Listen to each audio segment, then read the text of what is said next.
Where are we at in society today? Come after me. I'm a man. I'm 40.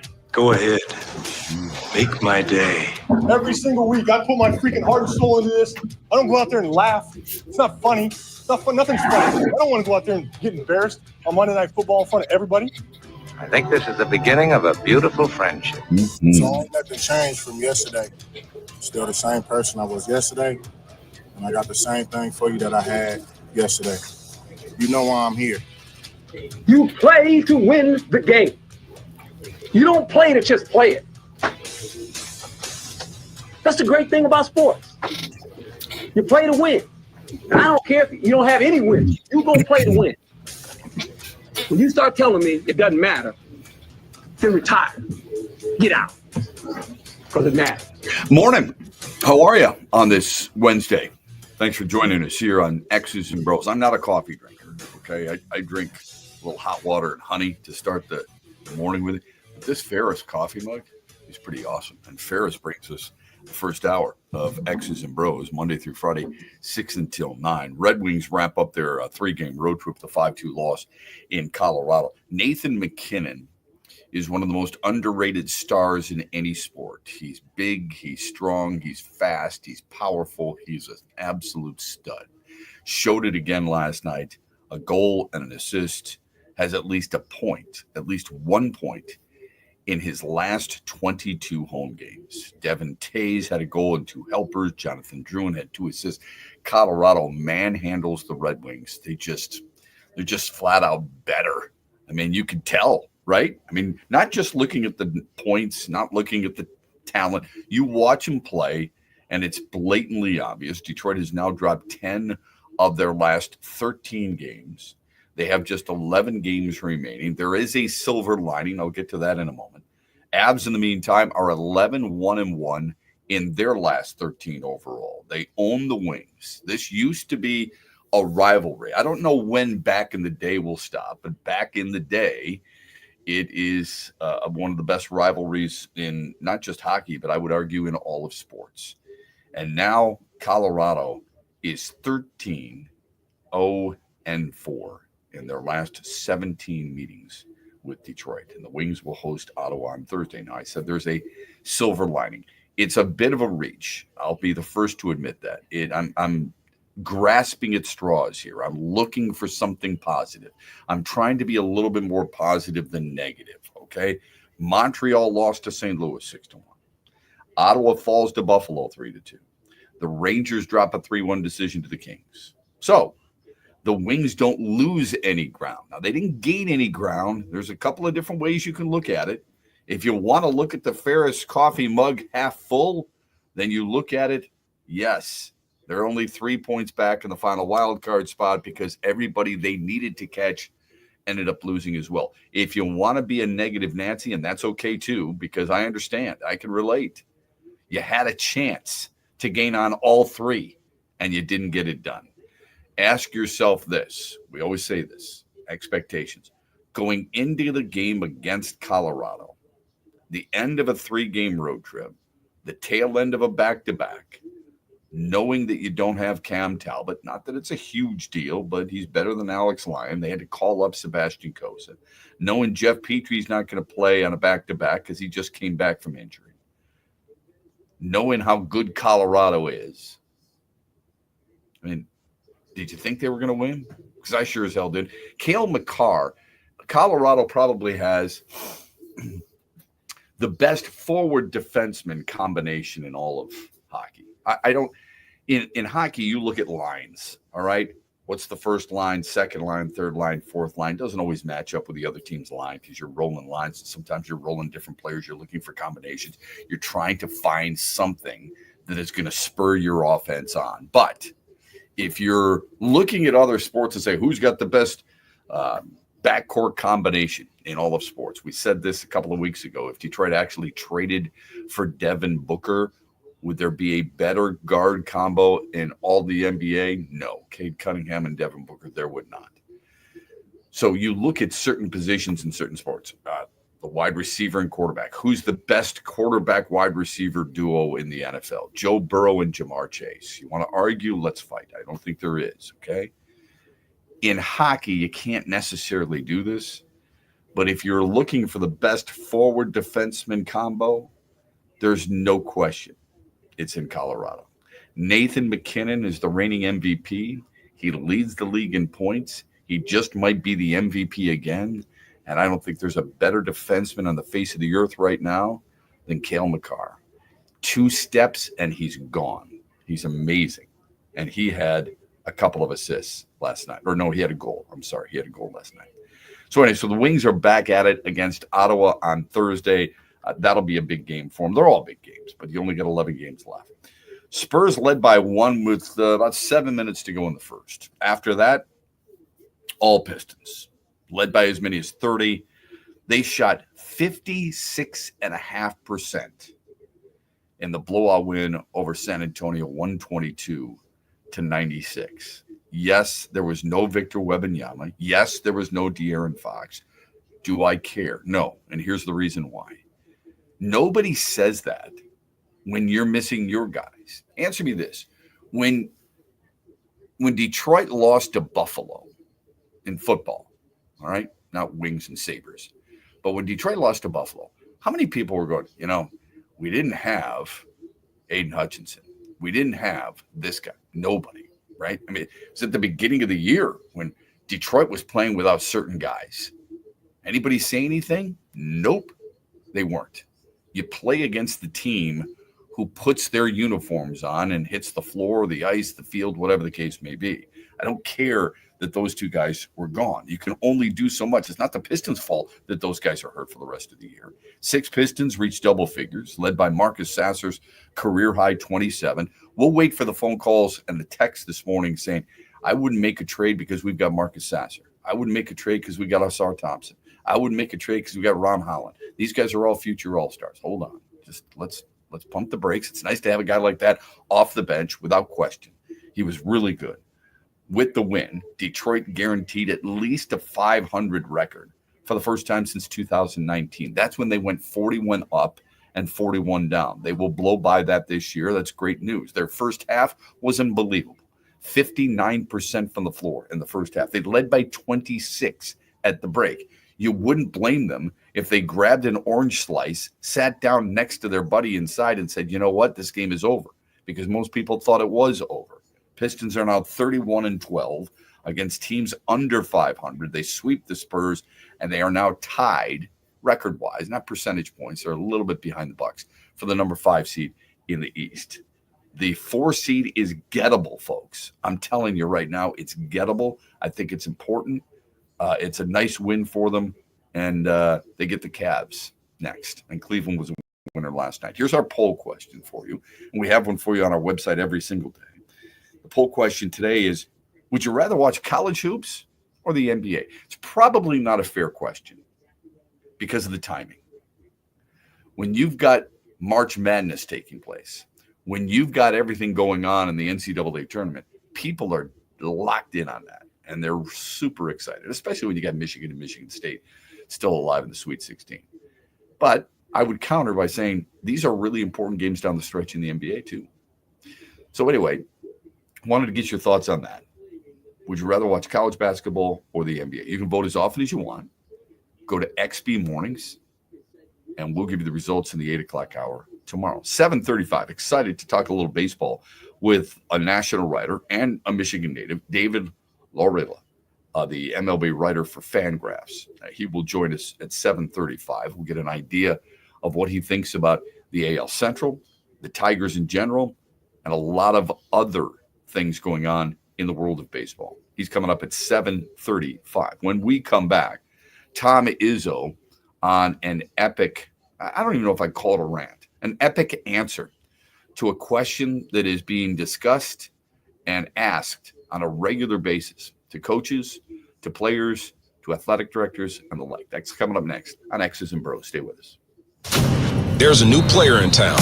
Hi, I'm Herman Moore, Lions All-Pro wide receiver, and I'm talking about Eagle Casino and Sports, the real money mobile casino. It's so easy to play.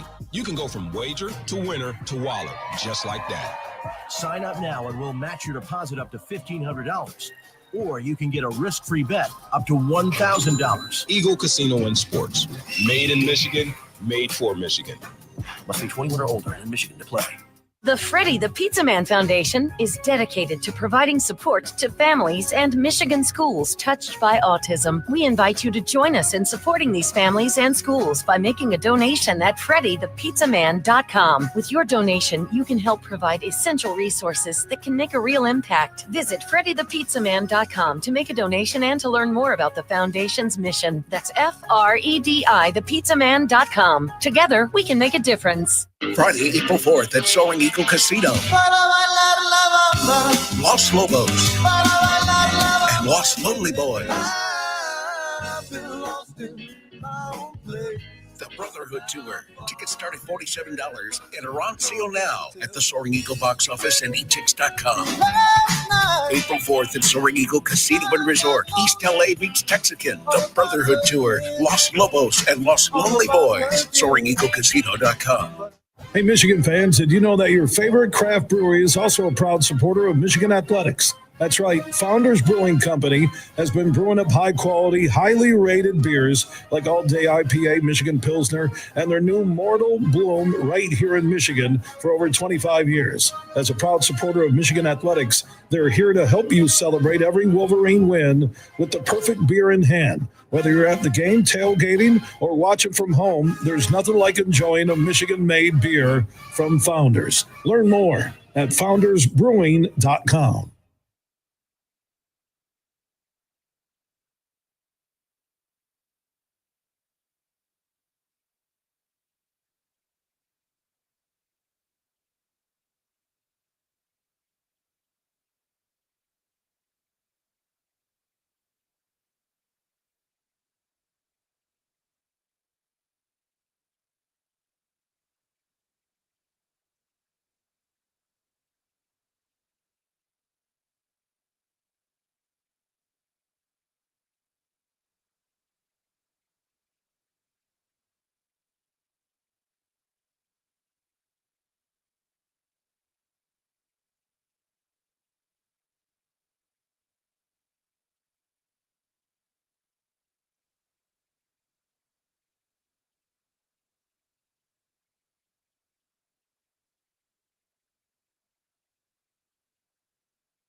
Okay, 18 after the hour. There's a lot of things that we can discuss this morning, and we will. All right. Pistons win is a nice one. Red Wings loss is a disappointing one. We've got MLB coming up. It's great. The best stuff from yesterday, and I'm sure Huge talked about this a little bit too, which is great. But it's always important, I think, that we get your thoughts on it because different audiences, right? And the Meyer hotline is 866-838-4843. You can text the program Sports Radio to 21,000. I hate the portal. I hate NIL. I hate everything that is associated with it. I'm tired of the NCAA. I get sick and tired of the constant discussion about those aspects rather than games and athletes and commitments and teammates and programs and a love for a certain university. I know it's not everybody, okay? I'm not going off the rails with every single college athlete. There's plenty of really good kids out there who are doing what they can to make it feel like it used to. And I know you're shaking your head right now and you're going, man, here comes another guy who wants it back and turn the clock back and so on. I got news for you, man. I'm not alone. Most people hate what's going on in college athletics. Hate it. Tom Izzo's one of those guys. And I don't know if you heard, people will call it a rant. It's not a rant. It's an answer to a question that has a lot of depth to it. Somebody asked him at his press conference yesterday about the transfer portal. It's open during the NCAA tournament. It's another example of the NCAA being clueless. They have no idea what they're doing. Anybody who says it's a well-run organization is an idiot. They don't know what the hell they're doing. This whole thing began, and they had no idea where it was going to go. There was no vision there. People talk about the NCAA like this is an organization. They knew how big the NCAA tournament was going to be. They knew how big eventually the college football playoff would be, which isn't run by the NCAA. No, they didn't. That doesn't make them smart, even if they did.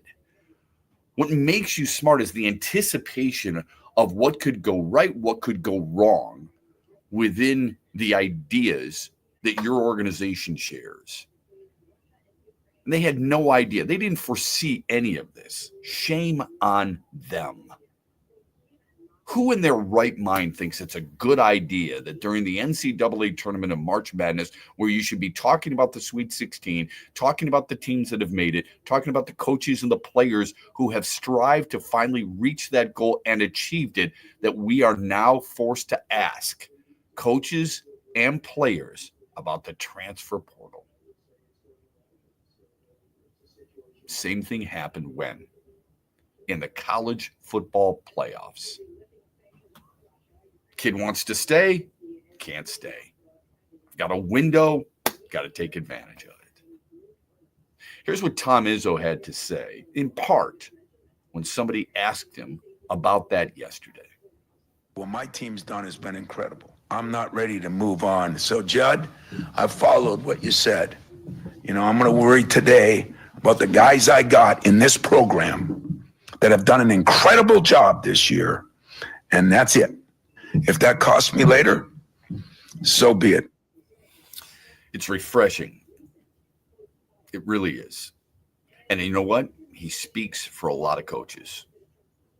They're tired of it too. Now, this is an argument that goes really deep because there's no simple solution to it. When people are upset about kids leaving the transfer portal, including yours truly, I try to look at it from the kid's standpoint. If coaches, Richard Pitino goes to New Mexico, now going to be going to Xavier. If coaches are able to just pick up and leave whenever they want, why can't kids?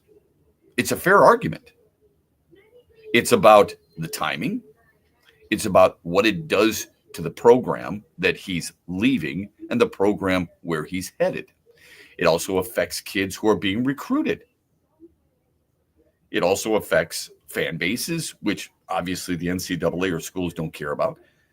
But if a coach is leaving, should that child, no longer a child, should that student athlete then be allowed to leave as well? You can make a strong debate that they should be able to.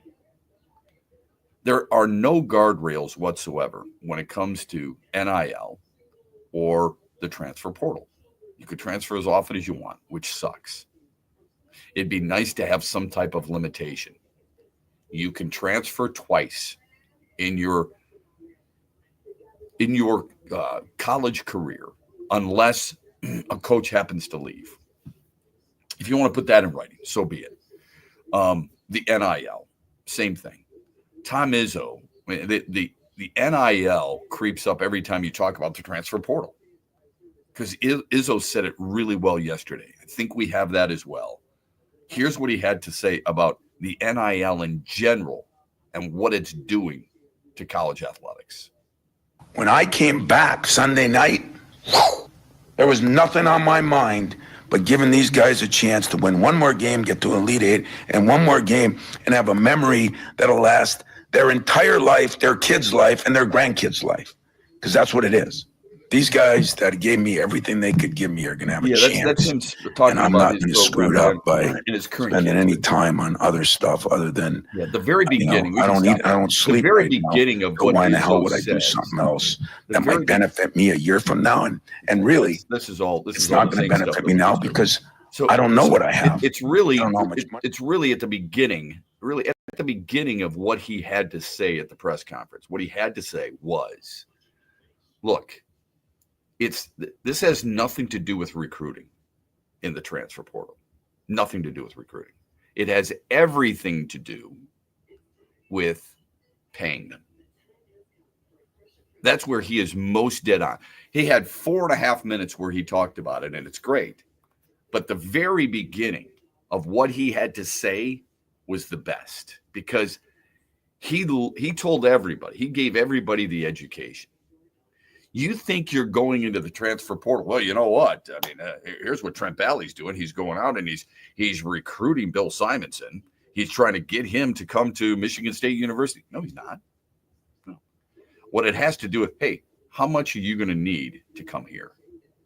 That's all it is. And therein lies what I have said for years. This is not name, image, likeness. It has nothing to do with that.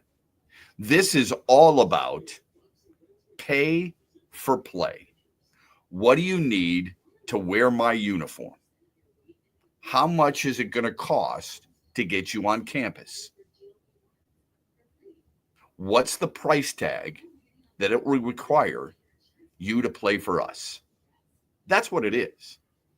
It's not, hey, I'm going to give you an extra 20 grand if you go down to the local dealership, sign a few basketballs, shake a few hands, and take a few pics. That's not what it is. They don't have to do any of that crap. They can get extra money for that. But what they're doing is they're going to schools strictly to play sports. Some people think that's okay. Maybe it is. If you had some type of rules, regulations, guardrails, whatever you want to associate with it. You don't. That's the problem. And Izzo's so dead on. He's so on point. This isn't, I've got to recruit in the transfer portal again. This is, I'll get my donors. And he said this too. He said, you know what?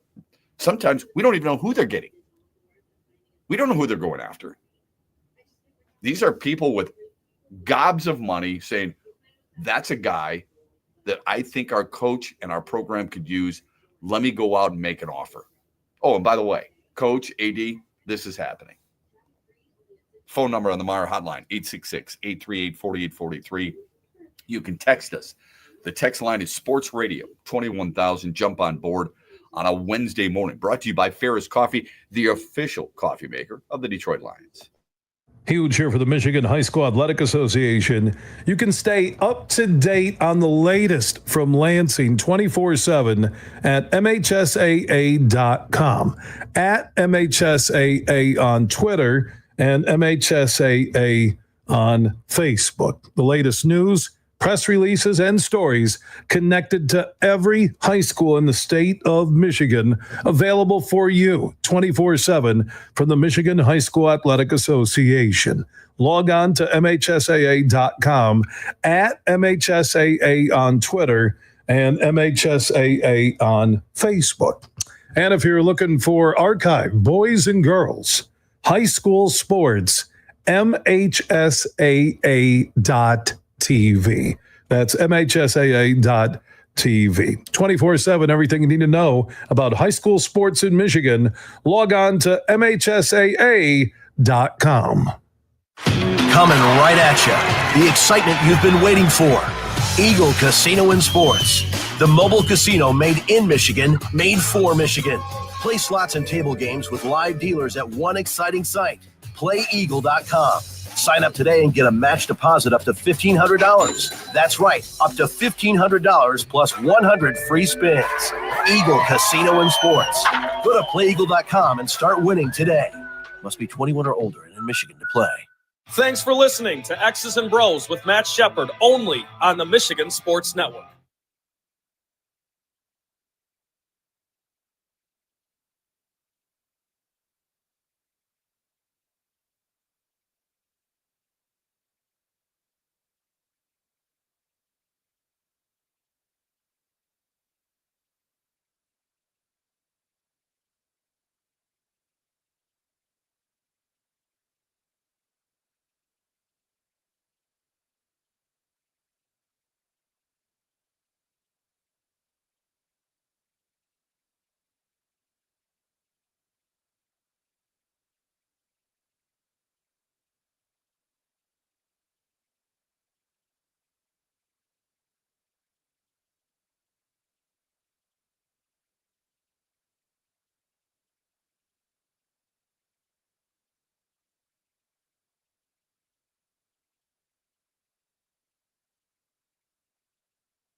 35 after the hour. Welcome back.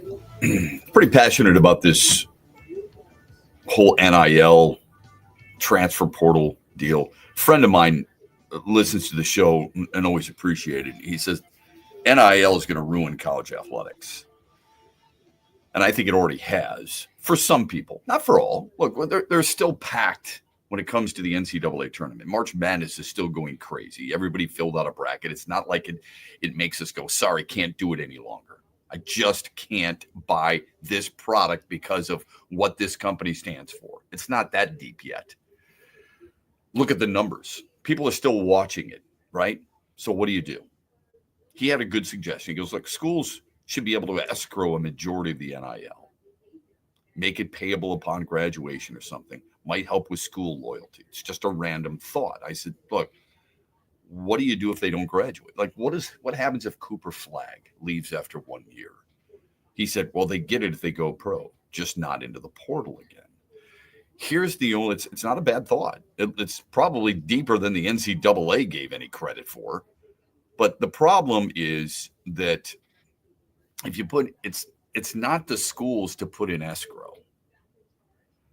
The problem is it's coming from private entities and it's going to players, not to the school. Now, the television contracts for the Power Four, where each one's getting $22 million to pay a lot of these athletes, that's one thing. It's another thing when you've got donors out there saying, hey, I'm going to give this kid $5 million. Then how do you control it? You really can't. And therein lies the issue. People can give some of this private money, and people can take it away. We've seen it happen in Michigan State. We've seen it happen elsewhere. It's bothersome. I think, I don't know, I'd love to have an interview with somebody from the NCAA and ask them flat out, do you recognize the disdain you're creating for many sports fans around this country? The argument might be, really? Well, the ratings sure don't show it. College football is as popular as it ever has been. March Madness is as popular as it has ever been. So let's play devil's advocate here. If that's the case, how am I right? Perhaps, just perhaps, it might be me who's the problem. It might be you, if you agree with me, that's the problem. Show me how disgusted you are with this entire scenario. What have you done that makes anyone believe you don't like it? Besides talking about it, besides me opening my yapper every once in a while and talking about my disgust for NIL, how the NCAA has handled it, and the transfer portal, what else have you done? Have you stopped watching football? No. Have you stopped filling out brackets? No. Have you stopped watching college basketball? No. In fact, you've probably at one point during your life said, maybe outside this season, since the Pistons are on the verge of becoming, in their next win, the first team in NBA history to triple their win total. You probably said, I like college basketball more than the NBA. Thus the poll question today. If you've answered in the affirmative there, tell me how you're pissed off. A buddy of mine, I would say maybe 2 months ago, our whole group was out to dinner. And we were talking about this very topic. It comes up, I would say at least twice a month with friends of mine and I.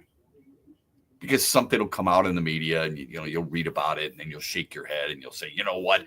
Damn it, this really irks me. So he's asking me about it. And he's a Spartan grad. And I said, interesting. Did you watch him play Saturday? Oh yeah, of course. If you're that, this isn't basketball, this is during football season. If you're that pissed off about it, What are you doing about it? And I know you might say, why should I deprive myself, Shep, of all the things that I enjoy watching? I'm not telling you not to watch. I'm just asking you what you're doing to indicate and show people I've had enough. You're worried about the long-term relationship fans may have with the NCAA. The NCAA right now is looking at it and go, I don't see a difference. Is Michigan Stadium still packed? Damn right it is. For those of you who are pissed off that Bryce Underwood's going to make all that money, what are you buying your tickets for then? Why are you watching the games then? Why are you listening to the games then? Why are you reading about it? I mean, you got to do something, right? Well, I don't think I can make a difference. Okay. If you can't make a difference one way or the other, what are you complaining about? I mean, that's me talking to myself, by the way. I'm not telling you what to do and what not to do. That's me talking to myself. Let's be real here. You love the sports so much that you're willing to put up with this. You're going to complain about it. It's no different than your long-term girlfriend and your wife sometimes. You get pissed off about some of the things that she does, but in the end, you love her, so you're going to stay with her, right? Of course. You don't just give up. It's the same thing in sports. You love your team. You love your university. You love all those things. You're pissed off about what the NCAA does. You don't feel like you have a way to make a difference in changing it back to the way you originally liked it. Okay. Maybe we should just accept it. Maybe it's a time where instead of me complaining about it, just let it go. It's hard for me to do that. I liked the way sports was before, but I also understood that it wasn't fair. And I've told this story before. I'm at the national championships in Atlanta. And Michigan's getting ready to play for a national title against Louisville. You go through the shoot around. There's an open practice for people to come and watch guys dunk. It's great, right? And I'm there for a while. I'm doing various interviews, talking to various members of the media, doing some work as I get ready for the broadcast. This is all the buildup. This is not day of. This is day before. And CBS has got everybody of the starting lineup, or maybe even 6 players, because I don't recall exactly how many, but they've got Glenn Robinson and Tim Hardaway and Trey Burke and Mitch McGarry and Nick Stauskas. They've got all those guys in there, right? And they, you know how when they come out, ladies and gentlemen, here is Michigan State University. Here is University of Michigan. And you look up on the big board, and what do you see? You see them showcasing their uniform, pointing at the camera, dribbling the basketball. Those hero shots is what they're called in TV, are all filmed the day before. They grab a big studio, they put up a green screen, and they have these guys do different things. It's no different than, what the Tigers do down in spring training. When you see here's who's coming up in the bottom of the 4th, and it's highlighted by Riley Green going, taking his bat and pointing it at the camera and looking at you. That's all filmed in Lakeland. That's filmed during spring training, and you just bank it and use it throughout the season. All right? They're called hero shots. It's a pretty easy process. It's a little long, but it happens. You do it over 2-3 days down in Lakeland. We used to do that. And as I'm walking down the hall, I see every other kid who's not in the studio for CBS doing homework. Back against the wall, sitting down, reading or doing their homework. There for hours and hours. Because you got to get it right. If you're CBS, you got to get it right. This is made for TV stuff. We got to get it right. It's not Survivor, but on the other hand, you're not making a cartoon either. You got to get it right. And I'm thinking, man, Josh Bartelstein's not in there. What's he doing right now? Why can't he go back to the hotel? Well, it's a long trip. You got, bus rides and everything else like that. Oftentimes, these guys So they're sitting there doing their homework for hours, just waiting while the other guys are getting filmed. This is all about television. It's all about money. Okay. And you get it. That's part of the game. But it's then I'm looking, these guys, it's not like there's any free time. You're not going to Atlanta going, hey, you know what? Here's an idea. Let's go to this museum. Let's go do this. Let's go do that. They're not doing that. It's a tough balance. So it's at that point where I'm like, you know what? I am so tired of hearing about, these guys not getting compensated for their time. And I flipped. I changed my mind and I recognized they are owed something. How much that is, I didn't know. And you really should know. Before you jump into that argument, you know what, these guys should be paid, because the immediate response from anybody intelligent should be how much? How much is enough? How do you balance it? How much do you pay Paige Beckers of UConn compared to their starting quarterback, whoever that may be? I don't know. How much do you pay a backup point guard compared to a starting tailback? Michigan State University hockey is pretty freaking good, right? They're the number 2 seed in the NCAA tournament. They're a number 1 seed in Toledo, but they're number 2 overall. Number 1 is Boston College. How much does their best player get paid compared to a third wide receiver? Has anyone ever thought of that? Probably not. Third wide receiver might have, 16 rocks, 18 catches. Best hockey player might be up for the Hobie Baker. Might be the next Ryan Miller, Kip Miller. Could be one of those guys. What do you do about that? Hockey doesn't generate money. I wish it would. I'm sure it pays for itself. I'm sure at MSU this year, Adam Nightingale's program paid for itself. It's not bringing money like football. So how do you handle that? It's a tough one, right? I mean, these are not easy questions to answer, but they need to be asked, and they need to be answered at some point. When you've got that pool of money of $22 million for the power schools because of the broadcast rights and so on and so forth, where do you think the majority of that money is going? It's going football and men's basketball. It's going to football and basketball. Yep. You've got football about, I would say, 80%. Sure. Then you've got basketball maybe at 10 to 15%, 12%, somewhere in that. Everything else is sprinkled along the other sports. It's really hard, right? It's hard for those sports. Those sports are probably going, what do you do if you're men's golf? What do you do if you're men's tennis? What do you do if you're gymnastics? You've got a really good tennis, really good gymnastics program at UCLA. They might challenge. What do you do if you're women's basketball in Nebraska? And women's basketball in Nebraska is really good. And they're really good at Penn State. Or you've got a really good lacrosse team at Maryland. Traditionally, one of the best lacrosse programs in the country. Guys are constantly up for the equivalent to the Heisman Trophy Award. What do you do? Maryland's got football.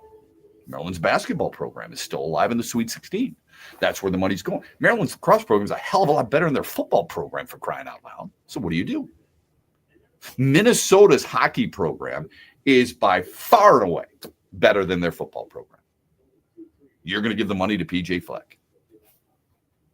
That's the way it works, right? Are you trying to tell me that those kids who play lacrosse in Maryland or the kids who skate in Minnesota aren't working as hard as their football teams? Oh, yes, they are. They're working just as hard, if not harder. Okay? So that's the question you got to answer. And we don't have the answers to those questions. The easy thing for a smartass is, you know what? Well, then just make more money. Oh, really? Just make more money, huh? Syracuse is pretty damn good at lacrosse. You going to watch them? You draw, 15,000 at lacrosse. That's pretty damn good. Football draws 60,000. Michigan's lacrosse has improved greatly. I wish Michigan State would get one, bring theirs back, but they don't. Michigan's lacrosse is pretty damn good. They're not drawing 100,000 people for crying out loud. It's impossible. They're not going to draw what basketball draws. They probably don't draw what women's basketball draws. But they may be better. These kids still put in the time. It's off our radar, is what I'm telling you. Our radar, here's our lanes, for the most part, in sports. Our lanes are college football and college basketball. Why? TV. That's what they show. I doubt you're scrolling through and finding ESPN2 and saying, you know what? This is a really good matchup between Johns Hopkins and Penn State in Big Ten lacrosse. I doubt you're doing that. I doubt you're going to ESPNU and going, wow, Northwestern women's lacrosse, pretty damn good. I think I'm going to watch this for a little bit. No. You're not doing that. It's football on Saturday, huge tailgates, and me too, by the way. I do watch a lot of lacrosse because my kids played it. I watch college hockey too. But I used to watch a lot more college baseball than I do now, and I enjoyed that quite a bit.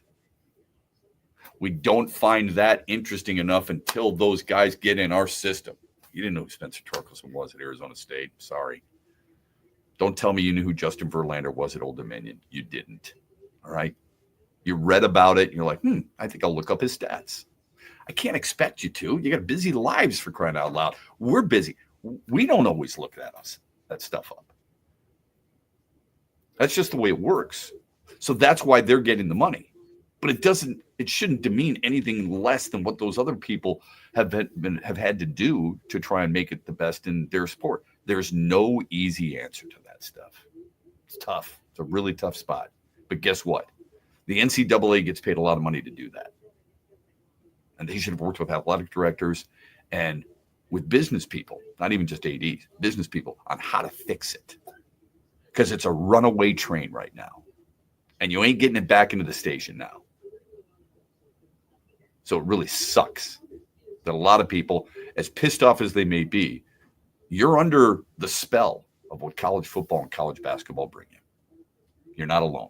The Meyer hotline is 866-838-4843. Or you can text us your thoughts. Sports Radio, 21,000. Quick timeout, 7:35.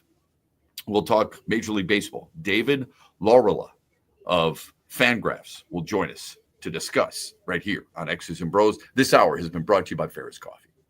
Huge here for my good friends, The Godfather, Ronnie and Drew at Impact Power Sports. Now, they're located on 14 Mile Road in Rockford, just north of GR. They service the entire state, family-owned business. They've been in operation since 2015, and what they provide, custom golf carts, or you need a golf cart for your home, the lake house, business, an event, ATVs, UTVs, e-bikes, and also they have the best service team in Michigan when it comes to fixing your golf cart, your ATV, your UTV, and more.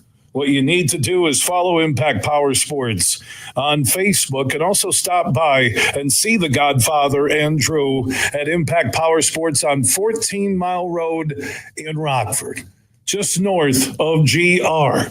Go see The Godfather and Drew today at Impact Power Sports. At Meijer, we work hard to bring more of the good life to your life so you can bring home more perfectly plump and flavorful produce picked for precise freshness, beautifully marbled beyond brag-worthy certified Angus beef, and more must-have money-saving M-Perks rewards. Because saving more on local favorites is good, but bringing home more of what you love in every trip, that's the good life. We do more to make life a good deal better at Meijer. Rock legend Peter Frampton comes alive. Peter Frampton, the Let's Do It Again tour returns Saturday, April 19th to Soaring Eagle Casino. Tickets start at $73 and are on sale now at the box office or etix.com. Ooh, baby, I love you. Peter Frampton, April 19th at Soaring Eagle Casino and Resort. SoaringEagleCasino.com. Make sure you listen weekly to our Moving Ferris Forward interviews with Ferris President Bill Pink and other leaders who are moving Ferris forward. Find out more about Big Rapids and Ferris and what they have to offer at ferris.edu. It's time to go on the court.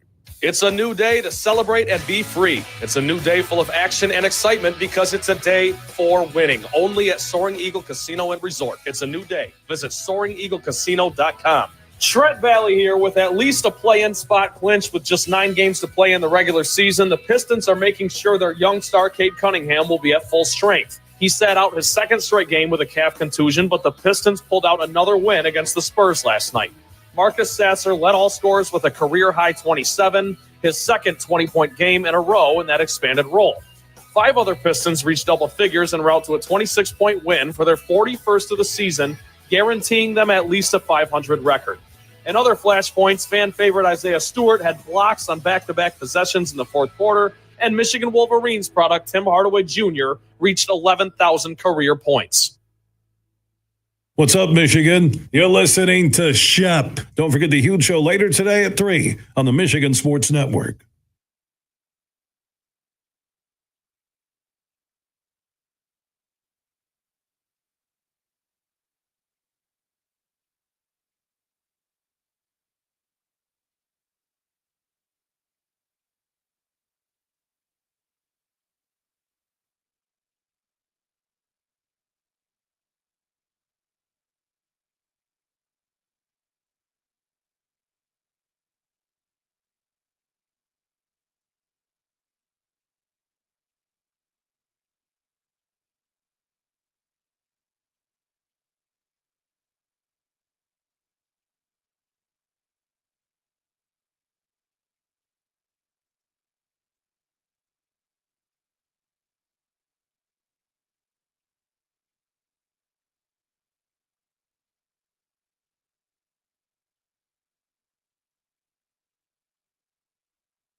Second hour of the program. Glad you're with us here on X's and BrO's. We're with you Monday through Friday from 6 until 9.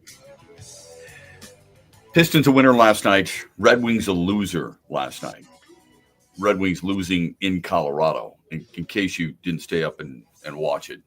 And I understand why. It gets late on those late faceoffs. 5-2 is the final. Nathan McKinnon is just, he's an unbelievable player. He's such a great skater. He really is. He's powerful. He's tough. He's got an amazing shot, incredible vision. One of the best players in the world. Only Connor McDavid is better.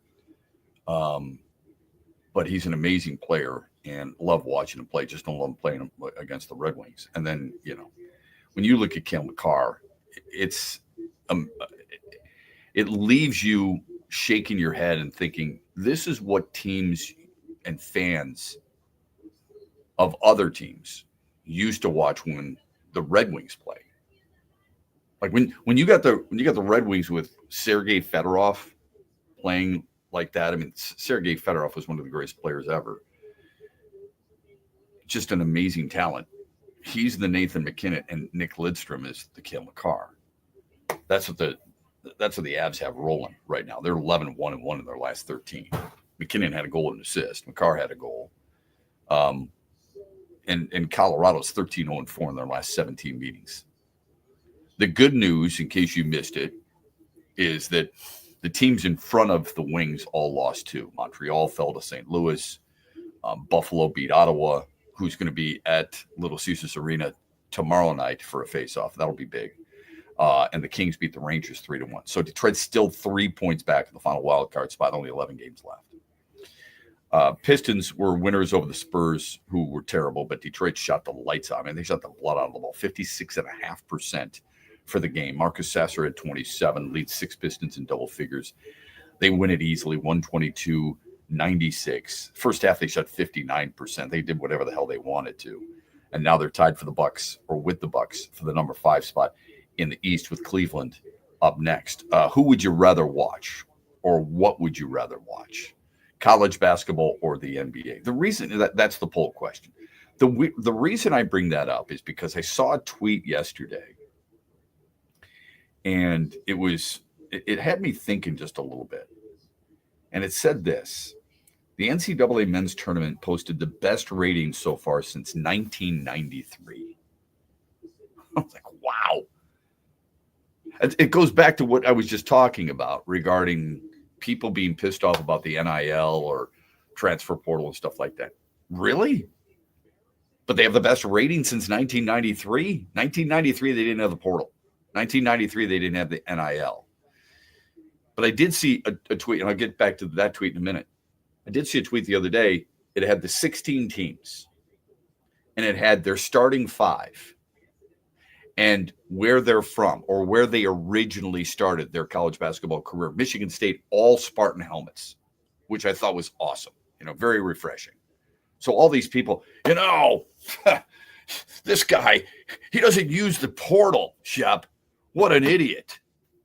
Oh, you got to get with the times. And then that same person will turn around and go, I hate the portal. This is such bull crap. The NCAA, what a joke. Can't please everybody. How the hell do they win anyway? I mean, they don't want to win. They're not in the portal. Oh, Tom Izzo doesn't go into the portal, really. I mean, if you want to say Frankie Fiddler, go ahead. Whatever. But he doesn't use it as the backbone for his program. And Purdue also had the 5 Purdue logos for their starting 5, and then Duke had 4 Duke logos, but I think they're all freshmen, so it's kind of funny. Their 2 best players are freshmen, for crying out. But that's refreshing. But we'll never. That's a great point by you. We'll never give Duke credit because people hate Duke. I don't know why. Because I hate greatness, Shep. Oh, okay, good for you. All right. I hate white guys who can play. Oh, good for you. Good job. All right. You don't want Cooper Flagg on your team? That's what it is. You wouldn't have wanted Bobby Hurley on your team? You wouldn't want Christian Laettner on your team? You wouldn't want Cherokee Parks? Oh, JJ Redick? Maybe I'm going a little bit deep with Cherokee Parks. What a joke. Anyway, I thought that was refreshing. I really did. But this tweet said, meanwhile, the NBA has lost 75% of its audience since 1998. People like basketball, they just don't like the NBA. I can't verify that. Sometimes, I mean, the social media stuff, sometimes people just pull things right out of their backside. So I don't know if that's the case. That's a lot. That's a massive percentage. If that were the case, how in the world are they signing these mega billion-dollar deals? I don't believe it. You're going to have to show me, all right? It's going to have to be more than words in a freaking tweet for me to believe it. But I will say this. That's the reason we put the poll question up. I think more people are enamored with college basketball than they are NBA hoops. It's probably different right now with those in Michigan because the Pistons are entertaining. The Pistons are good. The Pistons have a face. I think there's people out there who look at this and go, yeah, this is awesome. I love what the Pistons are doing. How do you not like what they're doing? As I said before, one more win, they'll become the first team in NBA history to triple their win total from the year before. 14 wins last year. They've got 41 now this year, guaranteed at least a 500 record for the first time. Oh, this is scary stuff. For the first time since 2019 when they went 41 and 41. But in addition to that news, Parker Meadows, the Tigers' starting center fielder, is out at least until May. He's been placed on the 60-day IL, and to make room on the 40-man roster, they bring in Manuel Margot. Here we go. Okay. Had an RBI yesterday. That's great. So, what does that mean? Now, you know what you get. I mean, in case people don't know, pinched nerve, can't throw. He can do all the other baseball activities, by the way. He can hit, he can field, he can run. There's no throwing. How long that lasts, I don't know. Just because he's on the 60-day IL, because he's not eligible to come off until May, doesn't mean that's the first time he's going to be able to throw. I don't know the answer to that. Nobody does just yet. But how big of a blow is that to this team in your mind? Phone number on the Meyer hotline, 866-838-4843. You know what you get. Oh, he's made of glass. He didn't do anything in the offseason. I see. You think because he got hurt in a pinched nerve in his throwing arm that all summer long or all winter long, he went down to Florida, ate Doritos, drank beer, watched reruns of NCIS, and then decided to go out on his boat and go fishing. He didn't do any baseball activities. You don't think he lifted any weights. He didn't do any sprints. He didn't hit anything off a tee. Never went to the batting cage. Never went with a personal trainer. Please, can we be realistic here? Why are we dealing with people, and I'm guilty because I'm talking about it, but why do people even exist on social media when it comes to comments like that? He's made of glass. So because, or then of course you have the association with his brother. His brother who's going through mental health issues, or was. And I like him. I like Austin. He's a good dude. But he had a bad way. He went in a bad way. And he got out. And it's unfortunate. It's really unfortunate because I really thought the Tigers won that trade.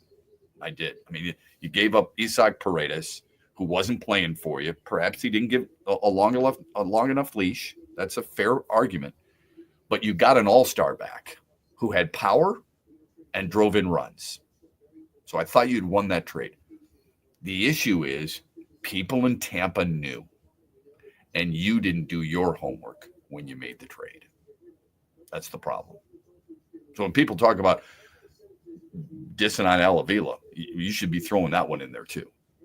Their people didn't do their homework when it came to that. It's really unfortunate. But immediately people associate Parker Meadows with Austin Meadows. They're two different people. You can text us, Sports Radio 21,000. We'll talk more baseball at the bottom of the hour. This is X's and Bros, and we're brought to you by Meyer. Huge here for my good friends at Insurant. Now, we know inflation is making everything expensive, including your auto insurance. But what if you could instantly compare rates and find big savings? At Insurant, they make shopping for auto insurance fast and easy. One call gets you multiple quotes. Call 231-COMPARE now or visit insure.it. That's 231-COMPARE or Insure.it, where smart drivers shop, compare, and save. Insure.it. Save money now. Hey, Michigan, let's go big. I'm Herman Moore, Lions All-Pro wide receiver, and I'm talking real big-time winning on the hottest slots and table games on one incredible app, Eagle Casino and Sports. Sign up now and get up to $1,500. That's right. We'll match your deposit for up to $1,500, and you'll get 100 free spins. Eagle Casino and Sports. Made in Michigan, made for Michigan. Must be 21 or older and in Michigan to play. When you're on the go, every minute of the day counts. Meijer Home Delivery and Pickup helps you make the most of every second. Get all your weekly shopping online, quickly and easily, from wherever you are, whenever you want. Then have your Meijer order delivered to your home, or swing by and pick it up when you're out and about. Whatever works best for your schedule. The good life is in reach with Meijer Home Delivery and Pickup. Saturday, April 5th, Soaring Eagle Casino becomes Daryl's house. Don't miss a legend live, Daryl Hall, with special guest Glenn Tilbrook of Squeeze. Tickets start at $62 and are on sale now at the box office and etix.com. Make your favorite Sarah smile. Daryl Hall with Glenn Tilbrook, Saturday, April 5th at Soaring Eagle Casino and Resort, SoaringEagleCasino.com. What's up, Michigan? You're listening to my good friend Shep. The huge show is coming up later today at 3, right here on the Michigan Sports Network.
18 after the hour. Welcome back. Bottom of the hour, David Lorla, MLB sports writer for Fangraphs, is going to join us. We will talk a little baseball with him.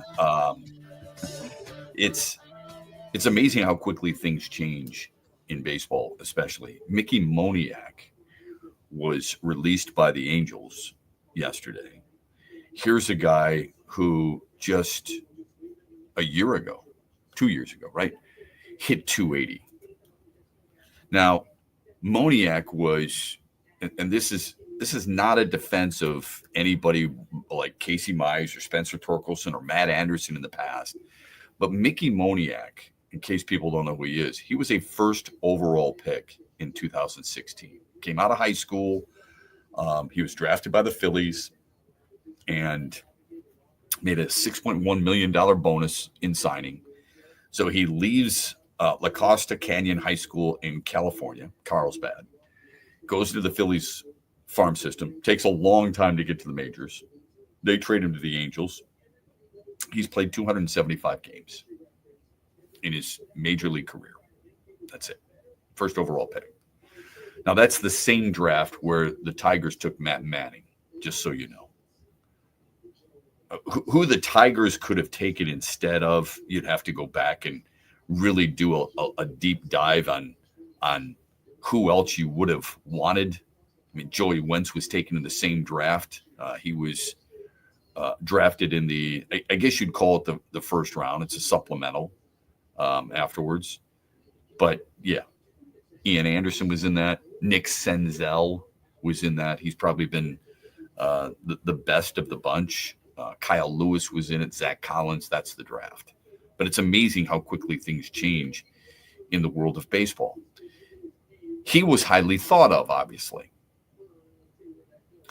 There are others in the past who have not been highly thought of and yet made it. It really is the beauty of sports. I was looking this up. Cam Ward, you know who he is, right? He's the quarterback for Miami. Spent 1 year there in Coral Gables, had an incredible season. And many people feel like he's going to be the first overall pick. Tennessee's got it. Personally, wouldn't go that route, but they've been really impressed with Cam Ward. He had a pro day. Tennessee, brass were there, and Cam Ward showed off his agility, his mobility, his arm strength, his accuracy, all those things. All the same things that led him to throw for 4,300 plus yards, 39 touchdowns, 7 picks, and a single season school record for yards, touchdowns, completions, and completion percentage. At a school, by the way, that was well known for its quarterbacks. Very well known for the Jim Kellys and the Bernie Kosars and the Steve Walshes of the world. Very well. Vinny Testaverde. I know, long time ago, but they at one point, Miami was known as quarterback U.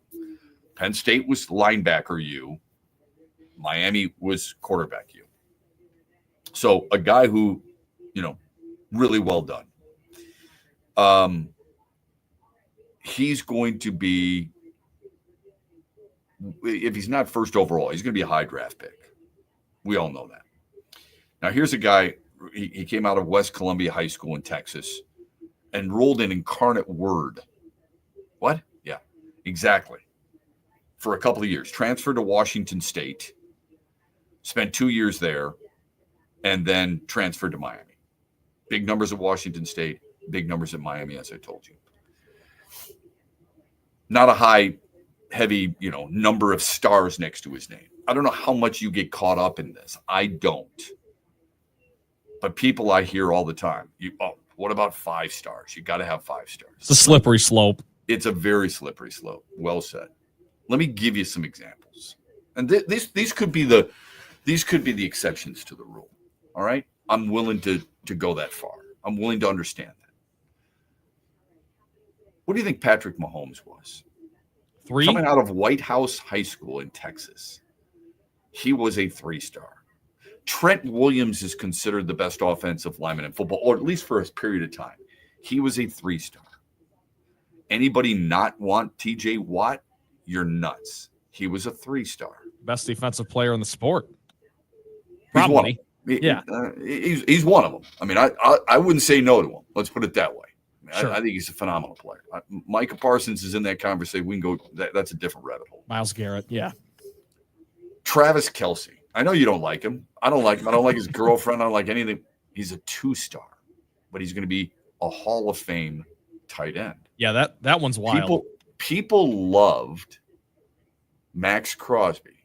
You didn't really follow in Eastern Michigan. Don't tell me you did, because I called all his games in college. I didn't see you at the games. No offense. Suddenly, he gets drafted. He becomes good. Wow, the Lions should go get him. My buddy Rob Ruig is the one who told the Lions to draft him in the first place. He was a 2-star high school, two-star recruit out of Coffeyville High School in Texas. Josh Allen had one Division I offer from Wyoming. He was a 2-star coming out of high school. MVP. George Kittle at Norman High School in Oklahoma was a 3-star. I know people don't like Dak Prescott. I get it. I like him. I think he's a good dude. I'm not saying I'd want him as my quarterback. He was a 3-star. This one blew my mind. Coming out of Distrachan High School in Louisiana in the class of 2017, Justin Jefferson, arguably the best wide receiver in the sport, arguably, was a 2-star. Okay? Mike Evans, who's the second wide receiver ever to have 1,000 yards in his first 10 seasons, Jerry Rice being the other, was a 3-star. Brock Purdy, 3-star. Khalil Mack, who is he's had arguably a Hall of Fame career. He was a 2-star high school player at Fort Pierce Westwood High School in Florida. Deebo Samuel just traded to Washington, a 3-star. Deron Bland, a cornerback for Dallas, unranked, coming out of Modesto Central Charlotte High School. Quincy Williams, pretty good linebacker for the Jets, unranked. Jordan Love, big contract before last year, 2-star. Josh Hines Allen, defensive end for Jacksonville, a 3-star. Folks, we saw Sauce Gardner up close and personal, if you wanted to, at Detroit King. He had 3 stars next to his name. The same number of stars next to the name of Joe Burrow, who could argue he's the best quarterback in the NFL. Devontae Adams just went to L.A. They think, if you read the various articles about free agency in the NFL, what was the best move?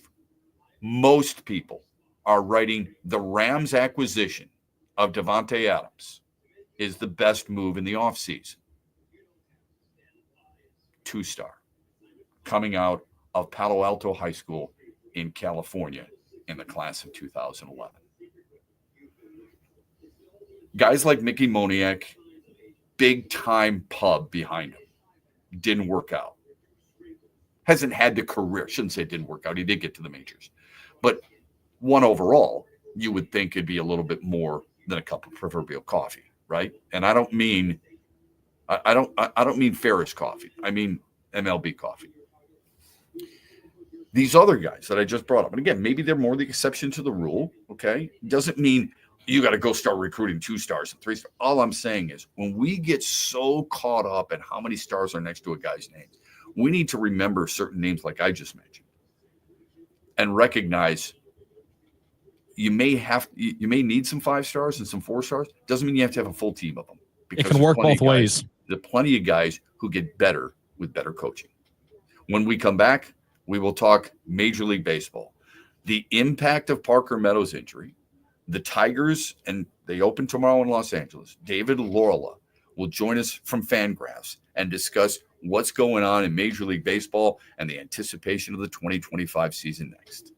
Van Andel Institute Purple Community is a grassroots fundraising network powered by the dedicated volunteers who support VAI's mission to improve human health now and in the future. When you raise funds through the Van Andel Institute Purple Community, 100% of the proceeds go directly to the Institute's research into diseases like cancer and Parkinson's, as well as VAI's science education programs. Learn how you can get involved at purplecommunity.org. Thanks for listening to X's and Bros with Matt Shepard, only on the Michigan Sports Network.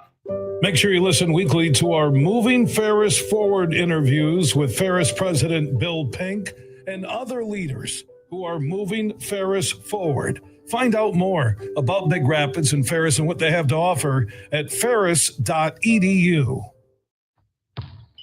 It's time to go on the court. It's a new day to celebrate and be free. It's a new day full of action and excitement because it's a day for winning. Only at Soaring Eagle Casino and Resort. It's a new day. Visit SoaringEagleCasino.com. Trent Valley here with at least a play-in spot clinched with just 9 games to play in the regular season. The Pistons are making sure their young star Cade Cunningham will be at full strength. He sat out his second straight game with a calf contusion, but the Pistons pulled out another win against the Spurs last night. Marcus Sasser led all scorers with a career-high 27, his second 20-point game in a row in that expanded role. 5 other Pistons reached double figures en route to a 26-point win for their 41st of the season, guaranteeing them at least a 500 record. In other flashpoints, fan favorite Isaiah Stewart had blocks on back-to-back possessions in the fourth quarter, and Michigan Wolverines product Tim Hardaway Jr. reached 11,000 career points.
.35 after the hour. Welcome back, X's and Bros, Monday through Friday, 6 until 9 throughout the great state of Michigan. We're on in Cadillac. We're on in Grand Rapids and Kalamazoo and Holland. We're on in Petoskey and Charlevoix. We're on in Lansing.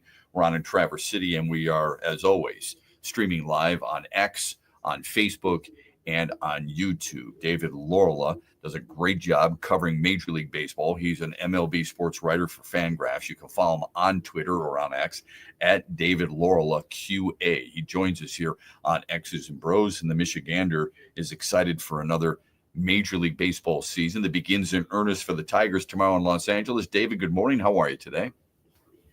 Good morning, Matt. I am doing great. Currently a Bostonian, but yes, I am indeed a native Michigander. Yeah, from the UP. So kudos to you. Listen, the baseball season begins in earnest for the Tigers anyway, tomorrow in Los Angeles. The big news is Parker Meadows he's on the 60-day IL that allows Manuel Margot to reach the 40-man roster. I like Parker Meadows a lot. I think he adds a lot to this team. What's your thought on how Detroit overcomes the loss of a skilled defensive player in center field? Well, first, I mean, losing Parker Meadows is certainly bad. In my Sunday Notes column, Matt, something that I've done the last few years in the month of March is I've included a few beat writers and broadcasters from different cities, telling me who the key is to the team's success this year. And I saw Evan Petzold of the Free Press in Florida in spring training this year, and he went with Parker Meadows. So huge loss. But you know what, Matt? I am picking the Tigers to win the division this year. I think I can say that. Our official Fangraphs staff predictions go up either today or tomorrow. But yeah, I have the Tigers winning a very competitive division. So, I mean, this team is good, right? Yeah, I've always been interested in my years calling Tigers baseball, hearing you ask those questions, very poignant, really good discussions with A.J. Hinch and other players. And I appreciate that. I don't think there's any wrong answer unless you chose the White Sox to win the division. What made you decide the Tigers were the best team of the lot in the AL Central? Well, I mean, first off, the Tigers are one of the best teams in the American League. And I think, Matt, that's almost by default. If the Tigers played the National League, I think they would be way down the pecking order because the National League is stronger. But in the East, or in the Central rather, the Kansas City on paper maybe has a better team, but you know as well as I do that teams that suddenly surge forward and look like they're breaking through sometimes take a step back the following year. And I think Kansas City will do that. The Tigers, another, breaking news thing here on predictions. I'm predicting that Riley Green will be the AL MVP this year. I think he is a superstar in waiting. But really, it's the Tigers pitching. This is not the 1984 Tigers with a bunch of bashers. They have got a deep, talented pitching staff. Yeah, I get that, and I love the Riley Green confidence because I think he's a phenomenal player and he gets better every single year. I guess the pitching is definitely there. You're right. There's a couple of different questions I got as soon as you say that, but let me ask you about the offense first because this is a team that last year didn't take a lot of walks. They ranked 21st in the league there. They struck out a lot. They were top 10 in that regard. They were bottom third in average on-base percentage, slugging, and OPS, and home runs, and runs scored. So I haven't noticed, unless you think Gleyber Torres makes that big of a difference, I haven't noticed enough upgrade offensively. What am I missing? Probably nothing, Matt. I think offense is the problem. I think the Detroit Tigers and Seattle Mariners are very similar teams now in that they have outstanding starting pitching The Tigers certainly last year, the bullpen is really what pushed them, to the postseason. Yeah. But they are teams that do not have enough bats. I think the Tigers very, very badly, along with Green having the season I expect, they need somebody like Colt Keith to emerge and be a well above average hitter. For instance, Javier Baez is probably not going to find the fountain of youth and suddenly become good again. Yeah. Yeah, that's the one that really kills you. So a lot of people talked about, the pitching chaos from a year ago, David, and how they won, like you just said, the bullpen. And by the way, I think Cleveland's got a good starting staff. Minnesota might be on a comeback. Kansas City, as you mentioned, pretty solid, and I think arguably the best player in the American League in Bobby Witt Jr. I don't know how Salvador Perez continues to do it. If Vinny Pasquantino can stay healthy, I think they're going to be really tough. But the pitching chaos that people love to coin that phrase a year ago and be proud of it, is it repeatable? Why do you think this team might be able to do something similar to what it did a year ago in that regard? Well, I think, Matt, that they really do need the starting pitching to go deeper and perform better. And, of course, health is the big key there. Yeah. The pitching chaos thing, the Milwaukee Brewers did a little bit of that last year as well in their surprisingly good season. And they had like a Tyler Holton type in Jared Koenig. Guys like that who are solid pitchers maybe aren't as good as they performed. So I think that it is very hard to get relievers, a group of relievers, to match great seasons. I think the Tigers need the Scooples and Flahertys and Mizes to go deeper into games this year. Yeah, David Laurel joining us here on X's and Bros. Does a great job covering Major League Baseball for Fangraphs. Asks the right questions to players and to really other members of the media. And you can follow him on Twitter or on X, depending on how you refer to it. You do that by going to his Twitter page, David Laurel QA. Kirk Gibson used to tell me this. There's two really important parts of reaching the postseason. One is team WAR, wins above replacement, which like the back of your hand. The other is starting pitcher innings. Detroit did not have enough starter innings pitched last year, as you've already mentioned. I don't see where it comes from this year. Reese Olson, I think, is the most he's pitched is 113. How much is he going to get? Maybe 150. Jackson Jobe, as a rookie, no one's pitching him a ton of innings this year because he's young in his career. Casey Mize has only had one full season, and he threw 150 innings. And he's coming off an injury. Where are the starting innings coming from the pitchers on the Tigers this season, do you think? Well, first off, Matt, you mentioned Olson. I have been a big Olson fan for a few years running. I think he is sneakily going to be a plus pitcher this year. But I think the answer to where the innings are going to come from, Scooble's a horse. He's not going to do the Mickey Lolich, 376, was that the number, in 1972? Yeah, something like that. Those days are gone. Right. But I think maybe the answer for those innings, I don't think it will necessarily be all the bullpen, making up the innings. We're talking about guys like Montero, Manning, Maeda out of the bullpen, Cobb coming back. So I think they have depth, and I think that they're going to be cycling through some of these 6th, 7th, 8th, 9th starters this year. Hopefully not out of necessity, but more out of protecting arms. Help me on the acquisition of Gleyber Torres and Alex Cobb. Plus or a minus, and what's the reasons why on both those players? Well, I mean, Cobb is simply pitching depth.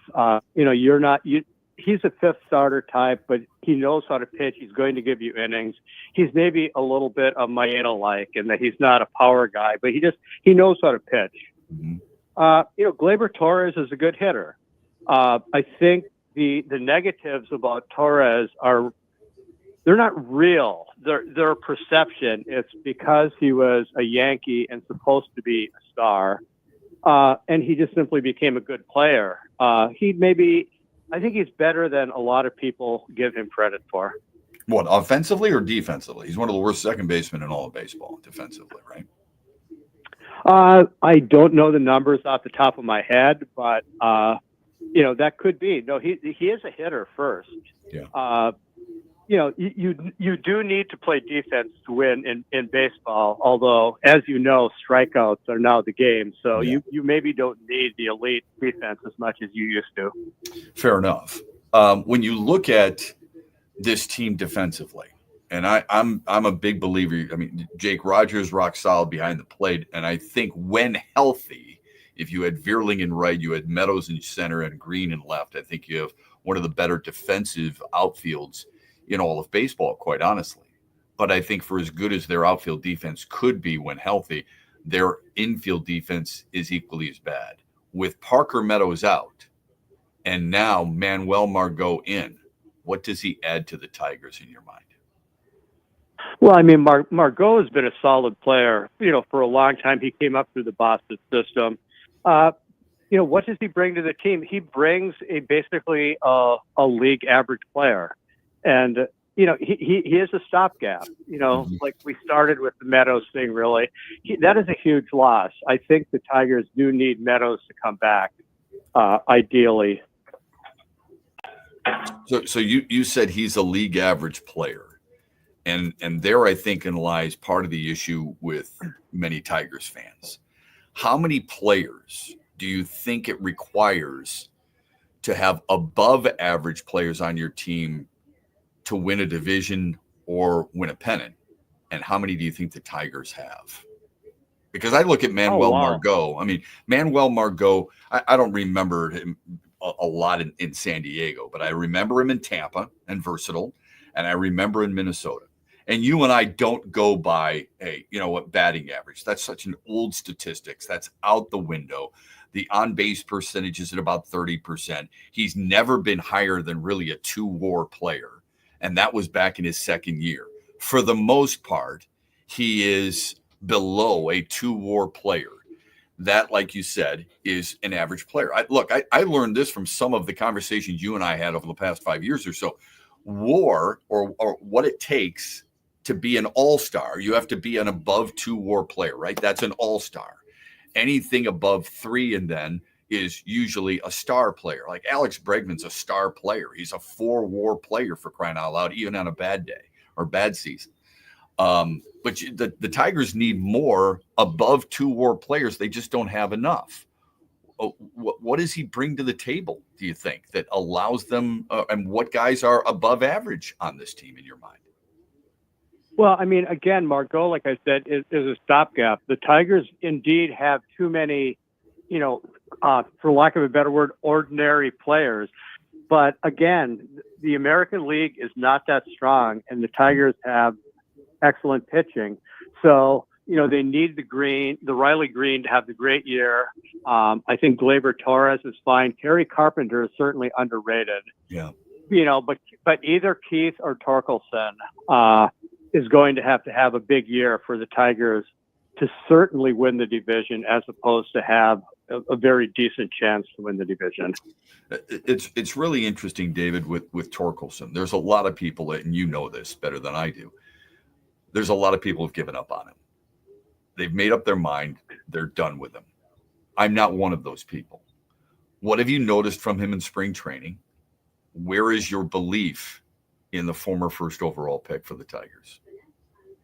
Well, I mean, notice in spring training is I don't really have an answer to that, because I saw the Tigers play, I think 2 games during the spring on my trip down there, because I was bouncing around a lot of different parks. Sure, yeah. I think my belief is more general than torque specific.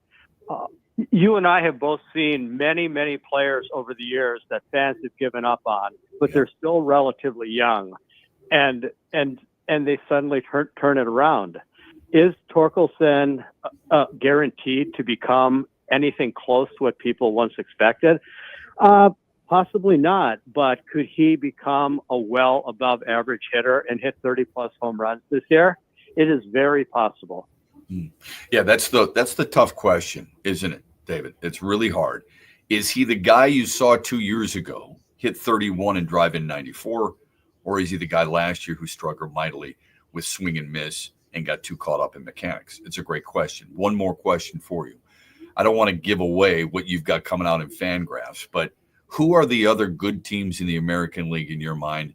And who do you think the best team in baseball, besides the Dodgers, is going into 2025? Oh, boy. I mean, I live in Boston. The Red Sox have gotten tremendous. They've got a lot of criticism the last few years for not spending and for underachieving. A lot of people are picking them to win the division this year with the Yankees' injuries. I think they're going to be very good. I think Baltimore is better, despite Baltimore not doing as much to add to their team and losing pitching. I think they might be the best team in the American League.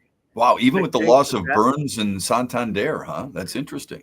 Yeah, that's good. No, they have got a lot of fantastic young talent, as you know. Gunnar Henderson is a little banged up, but I think he's a superstar. I think Rutschman is going to come back and have a huge year.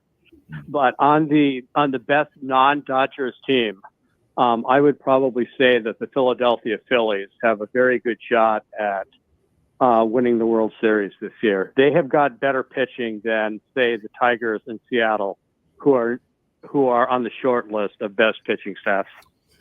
One last thing. Educate our audience a little bit on the need for starting pitching. How many starting pitchers do you think most teams anticipate needing going into a season? I know the ideal thing is I just got a 5-man rotation. That doesn't happen. I mean, I think it was more than a decade ago where Seattle did it. They went through an entire year with 5 starters. How many do you think they're preparing to have, and how many should any fan be ready to try and kind of count for their starting pitching? Well, Kansas City was pretty solid last year. I don't have the numbers in front of me, but they had a pretty healthy staff that made most of the starts. They probably won't repeat that because because pitchers get hurt. I guess I would want to go into the season with no fewer than 8 who are legitimate big league starters. And that is one of the reasons why I'm picking the Tigers to win the Central, because I think that if they have to get into the Mannings, or in Monteros or a Cobb or even a Kenta Maeda, that those are credible big league starters who can keep you in games and let the hopefully better than expected offense win those games for you. It's a great point, David. Seth Lugo, Cole Reagans, Brady Singer, Michael Wacha, Alec Marsh, every one of those guys made 25 starts or more. They only had like a handful, 3 other guys actually start games. It was one of the unique things that made the Royals so good a year ago, but not were they just making starts, but look at their WAR. Look at the wins above replacement. Lugo was a 5.4. Reagans was a 5. Singer was a 3. Wacha was a 3.5. They weren't just making starts. They were impressive in those starts. You're always impressive. We appreciate it, my friend. Have a great week and keep up the great work. We hope to talk to you during the season. David Laurila. Thank you, Matt. All right, you bet. David Laurila of Fangraphs joining us here on X's and Bros. We answer the poll question from yesterday. We've got the daily wager and a lot more baseball talk on the other side when we close things out here in the final hour of X's and Bros here on the Michigan Sports Network. Huge here from my good friend Josh Garvey. Now, he runs Dorn Mayhew's Grand Rapids office in downtown GR. They're one of the world's top accounting and CPA firms. Their worldwide headquarters in Troy, Michigan on the east side of the state. If you're a business looking to work with professionals who will help you every step of the way, turn to Josh Garvey and his team at Dorn Mayhew. Also, don't forget Dorn Mayhew brings you Coach Beeline and Josh every Tuesday, talking hoops on the huge show across Michigan. The Freddie the Pizza Man Foundation is dedicated to providing support to families and Michigan schools touched by autism. We invite you to join us in supporting these families and schools by making a donation at freddythepizzaman.com. With your donation, you can help provide essential resources that can make a real impact. Visit freddythepizzaman.com to make a donation and to learn more about the foundation's mission. That's FREDI thepizzaman.com. Together, we can make a difference. Friday, April 4th at Soaring Eagle Casino. Los Lobos and and Lost Lonely Boys. I've been lost in my own place. The Brotherhood Tour. Tickets start at $47 and are on sale now at the Soaring Eagle box office and etix.com. April 4th at Soaring Eagle Casino and Resort. East LA meets Texican. The Brotherhood Tour. Los Lobos and Los Lonely Boys. SoaringEagleCasino.com. Huge here for the Michigan High School Athletic Association.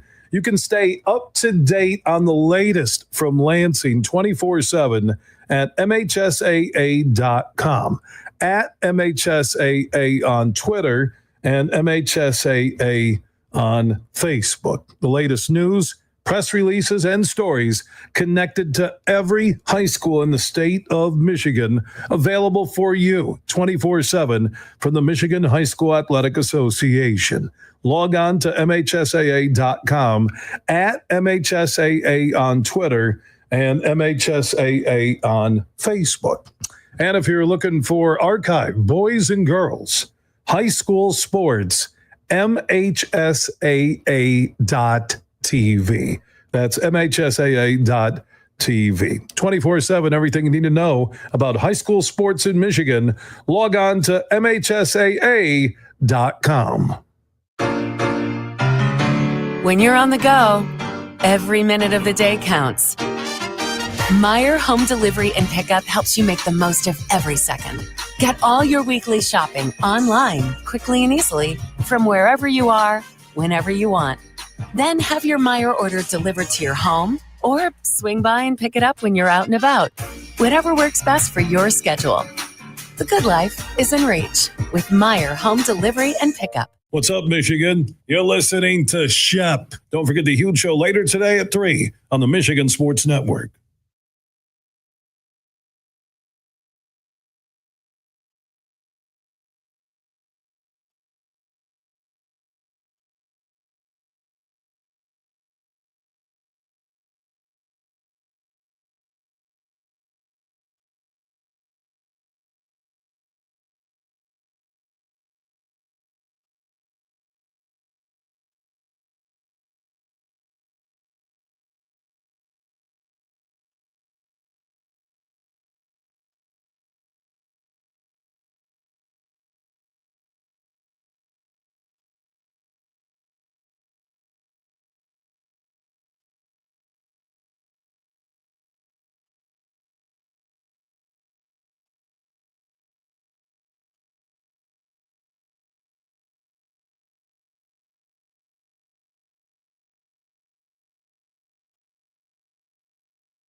When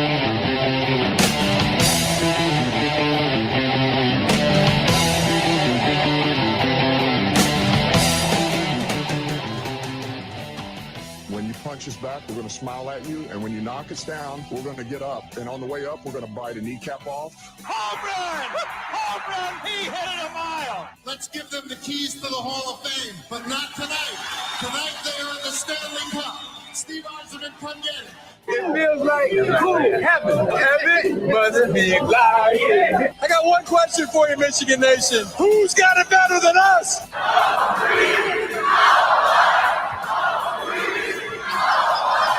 Right center field. That's got carry. It's gone. Number 500 and history for Miguel Cabrera. Touchdown, Detroit Lions. Yes. This game is over. Let's put the kick. They score. Red Wings win. Detroit basketball. Yes, sir. Final hour of the program. Glad you're with us Monday through Friday, 6 until 9. Don't be a stranger and feel free to call anytime you like about anything that's on your mind. 866-838-4843. Or you can text us, Sports Radio 21,000. I think we have a text, right, Trent? I want to get to that here coming up. In case people missed it last night, speaking of Detroit basketball, Pistons blow out the Spurs. The final score 122-96. It was really never close. Marcus Sasser had a career-high 27. Detroit now with 41 wins. Detroit now tied with Milwaukee for the number 5 seed. It was a nice win for them. Red Wings, in the meantime, blown out in Colorado. Detroit scored the first goal, JT Comfort, and then it's Colorado and all Colorado in a 5-2 final. Detroit has now dropped. They've gone winless in their last 17 against the Avs. Colorado is 13-0-4-7, or 13-0-4 in their last 17, I should say, against Detroit. They are 11-1-1 in their last 13 overall, while the Red Wings, with the loss, go 1-2 on their 3-game road trip, and Detroit has now dropped 10 of their last 13. Here's the good news. Rangers lost, Senators lost, Habs lost. Detroit's running out of time.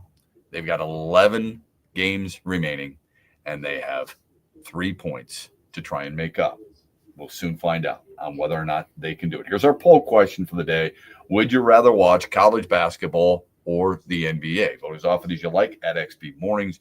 We'll give the results tomorrow in the 8 o'clock hour, and we will do that with yesterday's poll question coming up here. But first, just real quick, the NCAA tournament continues, right? Sweet 16 taking place. Last weekend, Connecticut loses a tight one, 2-point decision to Florida. It's more of like a 5-point game. The 3-pointer from UConn just past midcourt was, as the horn sounded. But they made it, and that's the final score. Walking off, Dan Hurley, the head coach of UConn, said, and this went viral, was saying to the Baylor team that was coming on after that game, Baylor was going on, they have different teams and they have teams in different regions. So Baylor was going on to play. And he said, you could hear it clear as day, I hope the refs don't blank you as like they did us. Was it Baylor or was it Oregon? Baylor. You got it. Was it Baylor? Okay. Anyway, so that's what he said. And I'm like, everybody heard it, right? And everybody just shook their head and say, this is the reason this guy is not well liked. Back-to-back championships, and then he's got to act like that. It's not a great representation of your school. It's not some. Is it as bad as Juwan Howard trying to punch Joe Krabbenhoff? I don't know. I mean, you can make that decision. If Forgot that happened. You did? You forgot? Well, I just said, and you brought it up, and it caught me off guard. It's funny. Look, this happens in sports. It's you and I are emotional when it comes to our team, when we're watching our team. Very much so. Imagine you as the person in charge.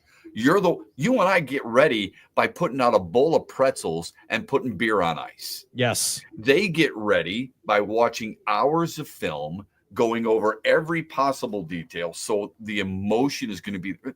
I remember a couple of years ago, people were ripping on Tom Izzo because he grabbed a player at halftime and his veins were popping out of his neck. That's who he is. It was Aaron Henry. Yeah. The player didn't like it. Oh, well, okay. Guess what? If he wins, you don't care. If Brian Kelly were more successful as a head football coach, people wouldn't care that he was screaming at his players, whether he's on the sidelines of LSU, Notre Dame, Cincinnati, Central Michigan, or Grand Valley. They did not care. They sure as hell didn't care in Allendale. They sure as hell didn't care in Mount Pleasant. They sure as hell didn't care at Cincinnati. He gets to Notre Dame, where it's a little more popular in terms of a team. It's a little bit more centered because people are watching them every week. Suddenly he pops a vein and people are like, what the hell is wrong with this guy? Have you watched him in this previous 3 stops? No, you haven't. So a couple of years ago when that happens to Tom Izzo, people are, oh my gosh, this is getting ridiculous. Have you ever watched the man coach? He's as intense as it gets. It's the reason you like him. It's the reason you want to send your kid to play for him, because he is intense. He does hold you accountable, because he is great, and because of other things like getting to know his players and being a very meaningful part of their lives. Dan Hurley, I can't say is like that. I don't think he's well liked outside of Storrs, Connecticut. Maybe they like him at casinos. I don't know. Okay. The Mohegan Sun I haven't visited in a while. I don't care. But he did say that, and people are aghast. Here's how it was acquired, though.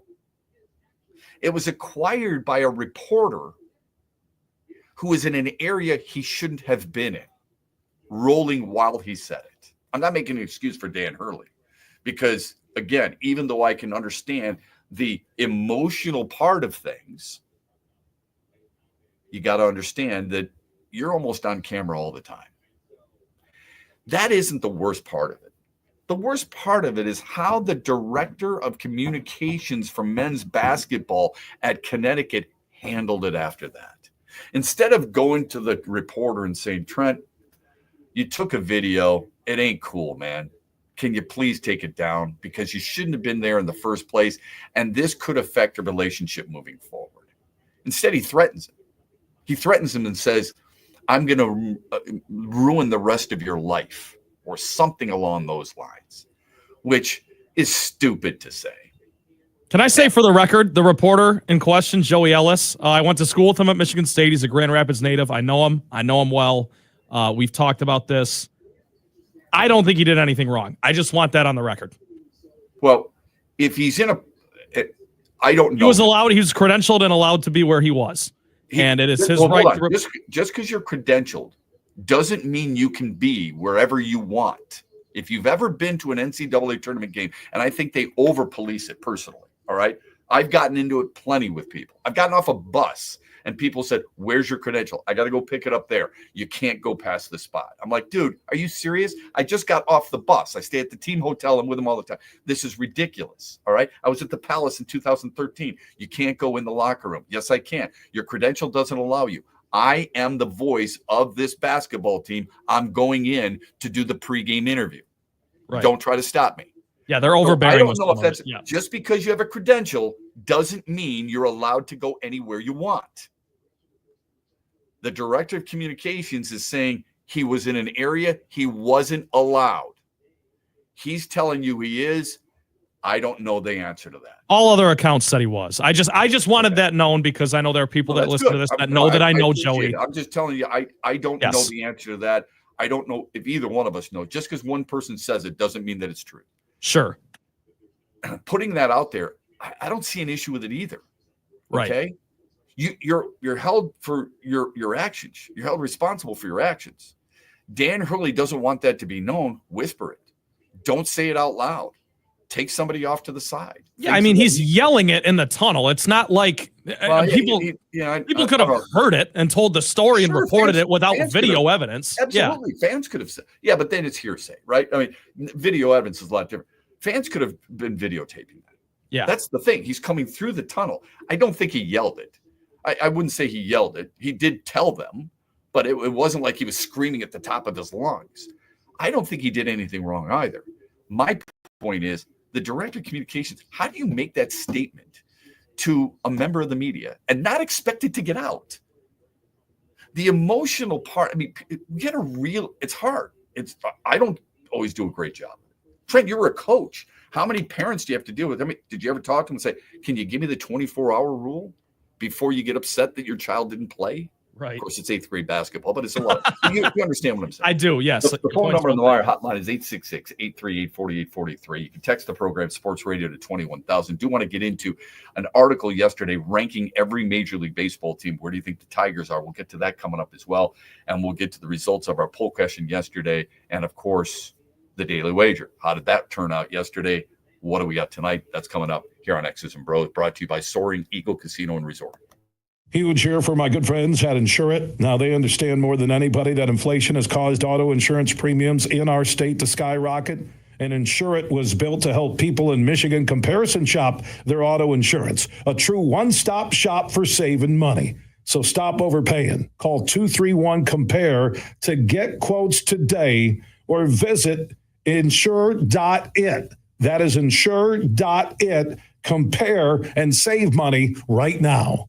The Freddie the Pizza Man Foundation is dedicated to providing support to families and Michigan schools touched by autism. We invite you to join us in supporting these families and schools by making a donation at freddythepizzaman.com. With your donation, you can help provide essential resources that can make a real impact. Visit freddythepizzaman.com to make a donation and to learn more about the foundation's mission. That's FREDI thepizzaman.com. Together, we can make a difference. Van Andel Institute Purple Community is a grassroots fundraising network powered by the dedicated volunteers who support VAI's mission to improve human health now and in the future. When you raise funds through the Van Andel Institute Purple Community, 100% of the proceeds go directly to the Institute's research into diseases like cancer and Parkinson's, as well as VAI's science education programs. Learn how you can get involved at purplecommunity.org.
Okay, back with you on X's and Bros. Thanks for sticking around. Milwaukee, by the way, the Milwaukee Brewers at their new ballpark, they have a ballpark value menu.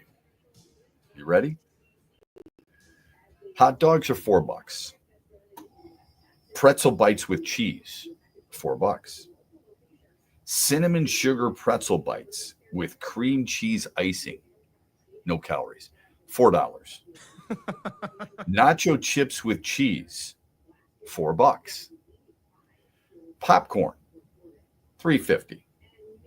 Peanuts, $2.50. Packaged desserts, reliable refillable soda cup, bottled water, $4. The bottled water is bothersome to me a little bit. I mean, I don't think that's a value menu. A bottle of water is $4. If I could go outside and come back in with the same ticket, I'd just go to get it for $1 on the street. Kids are selling $1 or bottles of water for $1 on the street.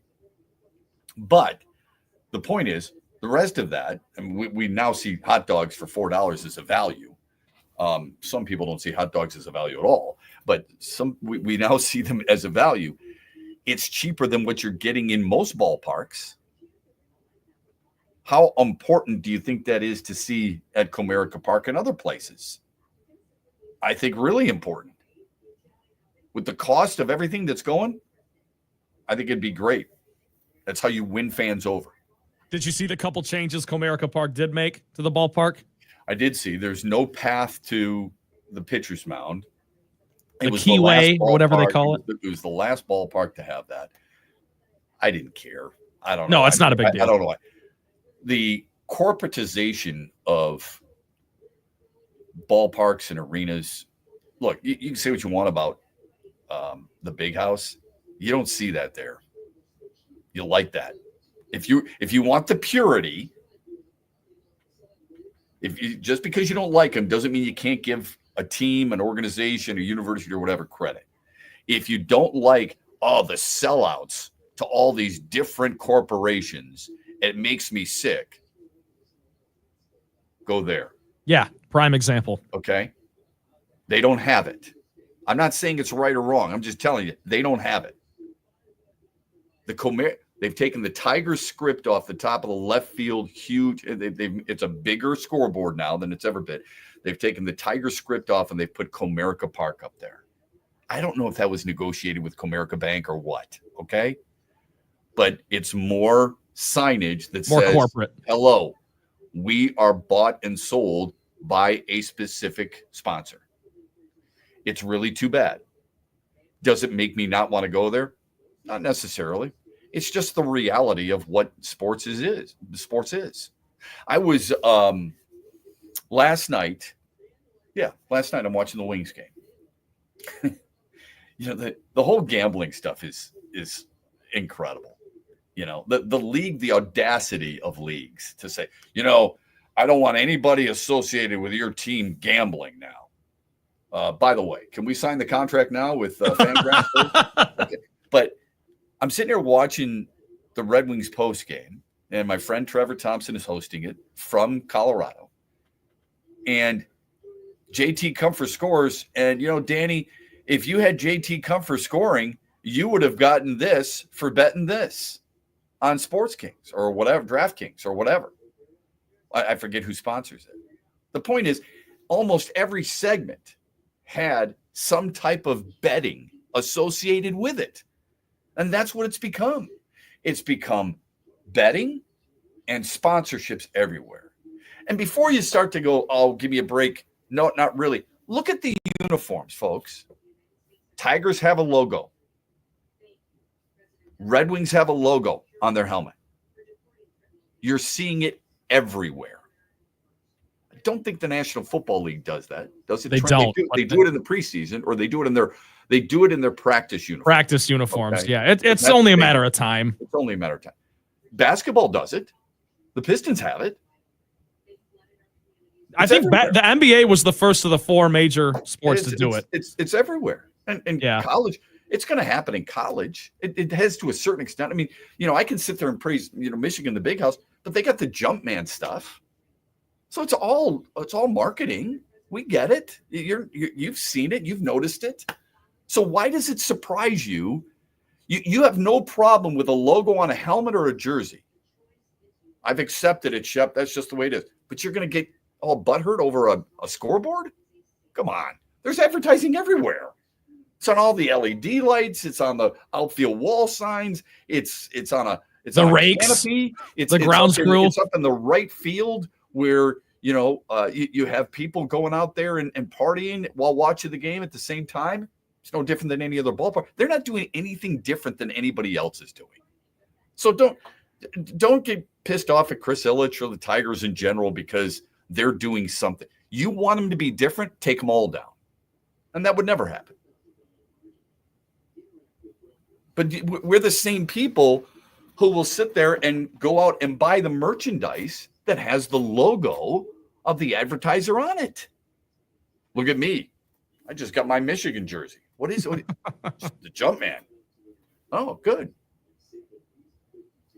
And I suppose if you're a Nike school or an Adidas school, maybe something similar, but that's kind of always the way it's been, right? I mean, they make the uniforms, so they're going to put their logo on the uniforms. I don't have a problem with that. You probably shouldn't either. My bigger issue is the additional advertising. How many people thought that looked good on the side of the Tigers helmet, or looks good on the side of the Red Wings helmet, or anybody's helmet? It's just a matter of time before you become all the teams in Europe. Look what they have on their uniforms. Oh, they're again, huge logos. I'm not saying that they shouldn't. I don't like it. I wish they wouldn't do it. I understand why they do. There's more money to be made. They're not alone. I'm not blaming the Red Wings or the Tigers or the Pistons. I'm not blaming any university for doing it because all the schools and all the teams are doing it. But if you really want to cheer for somebody, you want to say, you know what, good for you. You stick up for certain principles. I mean, find me the school or find me the team that doesn't do it. You're not going to find it because there's money to be made and they need the money. Let's get to the final results of our poll question from yesterday. Here's the poll question. Have you given up on the Red Wings? They have the toughest road to mow the rest of the year. The toughest road to go. Last night, they lost 5-2 to Colorado. Have you given up on the Wings, yes or no? What say the people? 71% have given up. 29% still believe. I think that's about right. 3 points back with 11 games to go. Wow. That's huge. I expected it to win. I didn't expect it to be that big. Okay, what was the daily wager? And our daily wager is brought to you by Soaring Eagle Casino and Resort and their sportsbook Ascend. It is there where Bill Simonson will be a week from tomorrow to give one lucky person 2 tickets to the Tigers home opener. How do you register? Text Tigers to 21,000. Then you're in. You have to be in person to win. Bill will draw the name. You'll have dinner with Bill that night, and then we will take you to Comerica Park and back the next day and give you 2 tickets to the Tigers and the White Sox. That'll be a lot of fun. And then we'll have a watch party on Friday. I'll be there Friday with Craig Monroe for a watch party to check out the Tigers and White Sox with you. So what was the daily wager yesterday, and what do you got for us tonight? This is becoming a joke because you couldn't draw this up any better.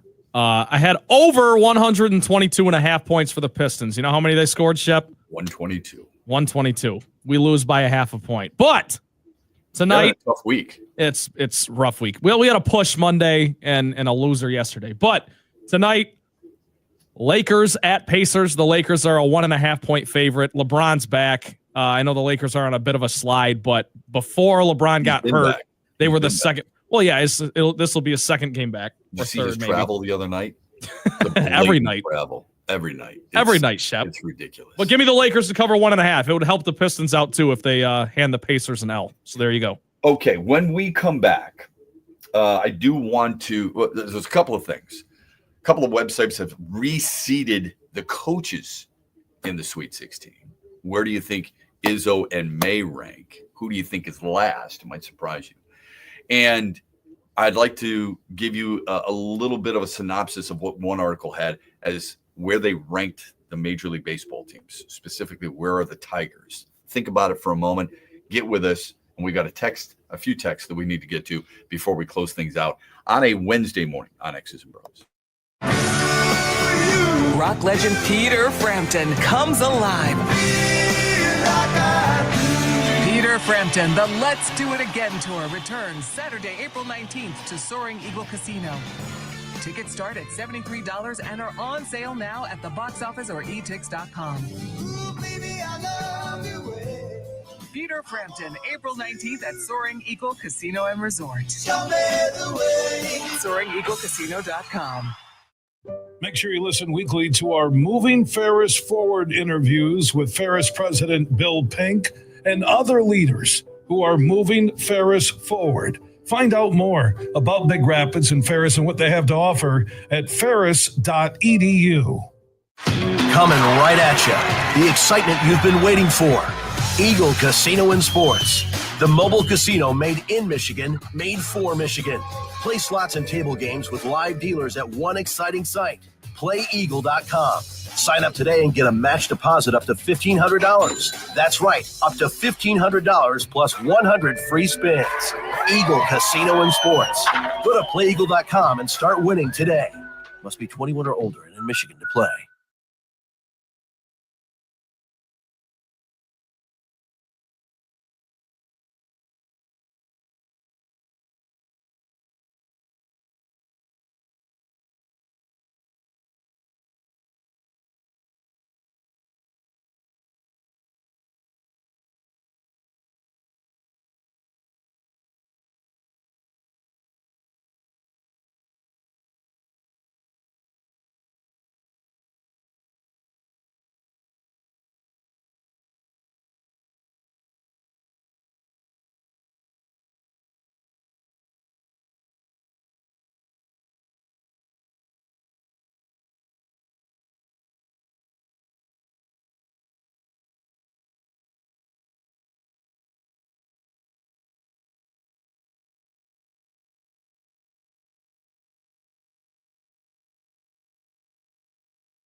6:35 after the hour. Welcome back, X's and Bros. Let me get to some texts. Then I want to talk a little bit about the athletics ranking of the 30 MLB teams. You might be surprised where the Tigers are. And then if we have time, there's a couple of websites. I'll focus on one, CBSSports.com, that ranked the coaches left in the Sweet 16. It's easy to pick number one. It may not be so easy to figure out who is 16 and where one legendary coach ranks. But let's first get to some text. Go ahead.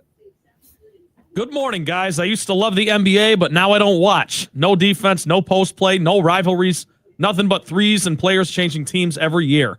To me, it's a circus. Nothing but college for me. That's from Pablo and Holland. Appreciate that, Pablo. Thanks for listening. Love the passion. So I wanted to, a few things as you're reading that. Here's what I was thinking. Go, read it one more time. No NBA for me. He says, all it is no what? defense, no post play. Okay, no post play. No rivalries. Okay, hold on one second. So no post play. Do you notice much post play in college? Are you asking me or are you asking Pablo? I'm asking in generality. I don't either. Rivalries. Yes, there are more rivalries in college basketball. Many more. Absolutely. There's only, unfortunately, we are steered toward things by the media. It's unfortunate. But that's the way it is. That's why the Yankees-Red Sox rivalry. Right? Give me the rivalry in basketball.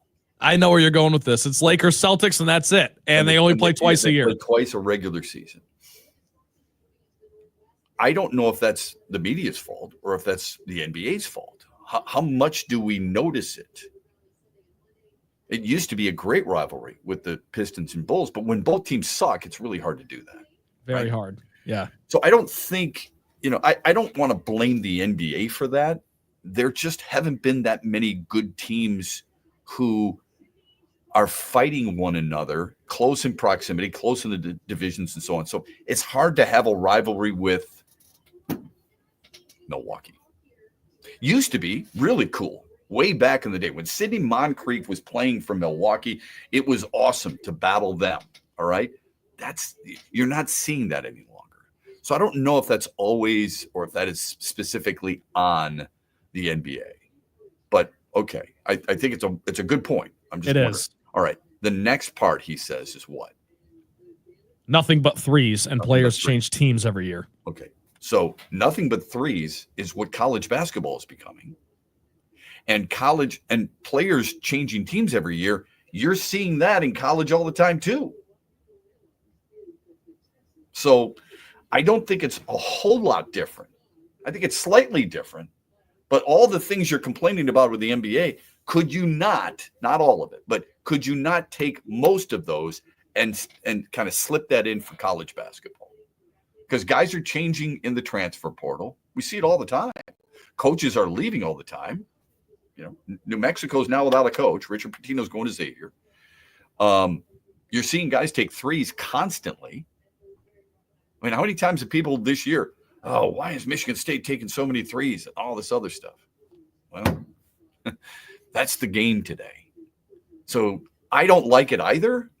I think all the things you just wrote to us, Pablo, I greatly appreciate, and I would probably say the same thing. Unfortunately, I could make the case that it's the same for college basketball. All right, another text.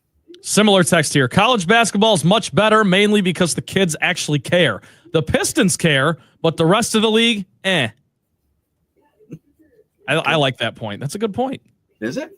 I think it is. You don't think Shea Gilgeous-Alexander cares? I'm not going to say they don't care. I get his point. Nikola Jokic cares. I get the texter's point about the rest of the league.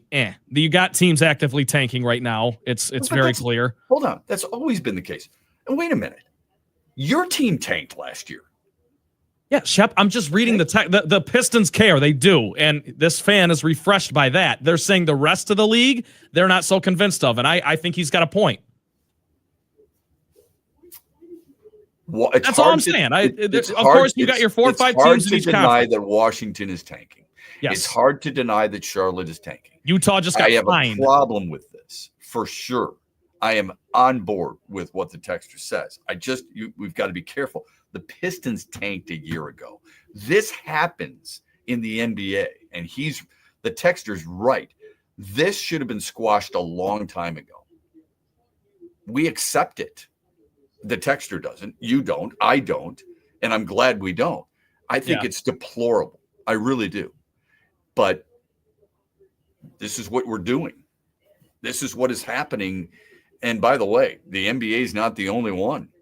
All right? People were complaining about it with Major League Baseball too. And I don't agree with that either. I was so pissed last year. Go back and listen to I was so pissed that Cade Cunningham wasn't playing last year. And I'm not going to hold it against him. I think it was the team. I think it was the general manager and the head coach who said, you know what? We're not going to play him. I think he wanted to play. Do we not remember that? Oh, we don't, because they're about to win 3 times as many games as they did the year before. That's right. Oh, because it's our team. That's right. Again, consistency. The Pistons care. They try. They didn't last year. And I was pissed about it last year. And I think the Pistons do care. And I like the way they play. And I'm really glad they're having success. And I think they're going to be a tough out. I think there are other teams that do care, obviously. Other players do care, obviously. But the NBA has had a problem for a long time about tanking. And I think, roundabout way, you get back to that poll question, I think that doesn't sit well with fans at all. I think they recognize. I think fans, when they think of the NBA, unfortunately, instead of thinking of great players like they used to, like if you said the NBA back in the day, you'd be like, oh, and you rattle off all these great players. Now, I think a lot of people are saying things like, I hate the load management. I hate the three-point shooting. I hate the tanking. I think they dwell on a lot of the negative stuff, where in the past it was, man, I can't believe how great Magic Johnson is. Larry Bird is unbelievable. Dominic Wilkins can jump out of the sky. Michael Jordan's unreal. Kareem Abdul-Jabbar is unstoppable. All the greatness that the league had built up over decades with great players has been, we didn't take notice of it. Nobody took notice of, boy, I can't believe Bill Hanslick is getting a day off today for the Denver Nuggets. It's crazy that JoJo White isn't in the Boston starting lineup. You know why? Because they were in the starting lineup. I think that's part of the issue that people have with the NBA today. I don't know if that's fair, but I think that's a big issue for them. Athletes are still great, right? We still see great highlights. We've got guys doing things you never thought could be done before. Who would have thought a 40-year-old like LeBron James could do what he does? Who would have thought you could have the shooter of a Steph Curry doing what he does? Who would have thought you would have had, and it's not too long ago, that a Dirk Nowitzki, a 7-footer, could have the game that he has from the outside, or watch a Luka Doncic play, or a Nikola Jokic, and see how versatile his game is. It's been fun. It's really fun to watch. But on the other hand, the negativity associated with the league because of what Greg Popovich and the Spurs used to do with load management and the tanking, I think has almost overridden that. I think it's something. I again, a lot of times we talk about these things, and I wonder, Trent's friend group, those guys really like the league. They watch the NBA on a regular basis. Those are young people who are really, I don't know if they're interested because it's all about betting. It could be. It could be because the Pistons are better. That I'll take that into consideration too. Those are probably the two biggest proponents right now. And that doesn't say much about the NBA. It says a lot about the Pistons. Right. But it doesn't say much about the league. Your buddies are betting to make money. Okay. I think a lot of them do that with the NFL too. But I think at NFL, they're all in. They know they're talking about Josh Allen. They're talking about it's not Lions eccentric. And I think for a lot of your buddies, it might be Pistons eccentric. How many are they talking about other than that? Whereas when I was younger, we would talk about all the players, not just the Pistons. Oh my God, Isaiah Thomas and this, and before that, Dave Bing and this. No, we're sitting there talking about all the different players. I don't think that happens quite as much. I could be out of touch with it. Not as much, but I will say, I mean, even if you go back 5 years, we loved talking about LeBron, Steph, Kawhi Leonard, Paul George, all those, Kevin Durant, that whole generation of players too. So part of it probably is just we're getting older and we're phasing out of that honeymoon phase as a child. Might be. Those guys regularly played, though. Yeah, they did. And I don't. Except for Kawhi. How long do you think? Well, he was hurt all the time. How long do you think tanking has been a thing? I think the line in the sand for me, at least as far as I can remember, was 2014. Philadelphia 76ers. I was going to say about 10 years. Because the Sixers, I think, won like 12 games one of those years. And I just remember thinking, wow, that is really bad. Like my Pistons teams were bad, and we were at least winning 30 games, So when the Sixers, whatever it was where they won the lottery to take Joel Embiid? Or, yeah, it was one of those years. But there was that 3-year gap where it was the process. Markelle and you Fultz. Yeah. So I mean, Ben Simmons. I think it's been about 10 years. Okay. It's been a thing. And I think people are tired of it. I don't know what the NBA can do about it. I don't think the NBA goes out there and before the season begins, they have all the general managers, all the owners in it. You know what, guys? Just a quick reminder, let's try not to tank this year, okay? We want you to try. I mean, it is what they've done, what the NBA has done is they haven't incentivized the worst team in the league like they used to by getting the first overall pick automatically. So perhaps they've done partially their job in that regard. It's just really too bad that the league is viewed as such now. And it is. Like it or not, that's how a lot of people look at it. I've said that, baseball seems to have done that in the past too. Some of it's just bad ownership. Some of it's bad management. Athletic came out with the best. They ranked every team, all 30 teams, the opening day lineups for those 30 teams. More importantly, not the bulk, the opening day lineup. Who's going to be in your now? I don't know if this was written with Manuel Margot in mind, or Zach McKinstry at third base, or what? Where do you think they have the Tigers? Out of 30 starting lineups, where do you think they have? Obviously, the Dodgers are one. The Braves and Rangers are in there as well. I would put the Phillies in there. The Mets, they have the Phillies at 6, which surprises me a little bit. Where do you think they have the Tigers? Seeing how the Tigers' biggest strength is pitching, I think they probably actually have the Tigers pretty low on this list. I'll go 22. They have the Tigers at 24. Oh, wow. So even I highballed them, I guess. 24. They've improved. Here's what they write. They've improved their offense on the right side of the infield by signing former Yankee Gleyber Torres and moved second baseman Cole Keith to first base. A lot of people, I'm a little confused at that. Yeah. I'm surprised more isn't made of that. Offensively, I get it. Look, I want Cole Keith to be really good. I wonder what's the long-term goal here at second base? If Cole Keith moves from second to first, Gleyber Torres hopefully has a decent enough year. He wants to have a good year so he can get a big contract. Tigers are going to really re-up with him. I don't know. That'd be interesting, depending on the type of year he has. Anyway, what if Torkelson has a big year? Do you move Cole Keith back to second base? I mean, that's moving a young guy around a little bit. Maybe it's a dangerous game. I'm suggesting that it's much harder than it should be. Maybe as an athlete, he can do that. That's what AJ Hinch said about Javier Baez playing center field. He's an athlete. Okay, that's fine. I don't understand where you're going with it. You got to make room for Gleyber Torres. He doesn't want to play third base, so he's playing second base. That's why I questioned the signing in the first place. But whatever the case may be, they move forward. I want Cole Keith to be really good. I think he's going to be a really good hitter. Tigers offense led by Riley Green, Kerry Carpenter. Detroit tried to land third baseman Bregman in free agency, offering him more years and dollars, but he opted to sign with Boston instead. There are more questions than answers at the bottom of the lineup, which is why they're ranked this low. I think there are questions throughout the lineup. But they're ranked 24th. And by the way, the only team of starters, based on this publication, the only team in the division that is worse is Chicago.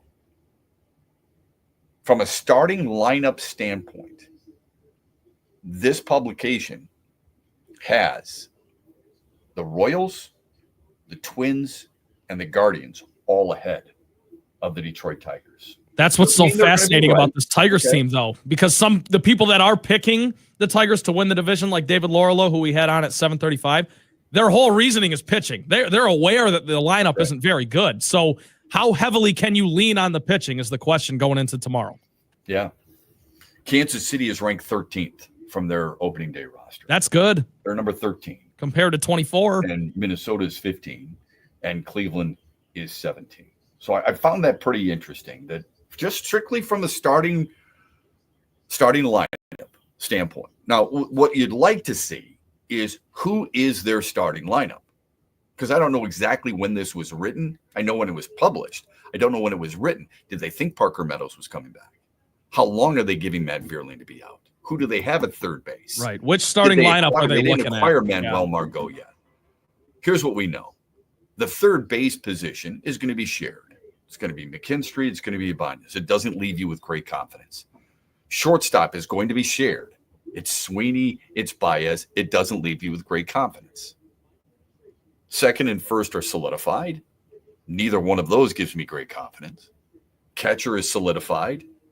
Defensively, I'm all on board. Outfield-wise, no idea.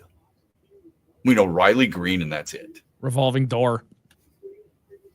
You know, maybe it means more opportunities for Kerry Carpenter to play against lefties. I doubt it, but let's say that does. Left field, Margot, Wenzel Perez. You know, where are we going with certain players? Justin Henry Malloy. If he makes the team. Jay Hen. Okay, Jay Hen. Yeah. So what do you do in that regard?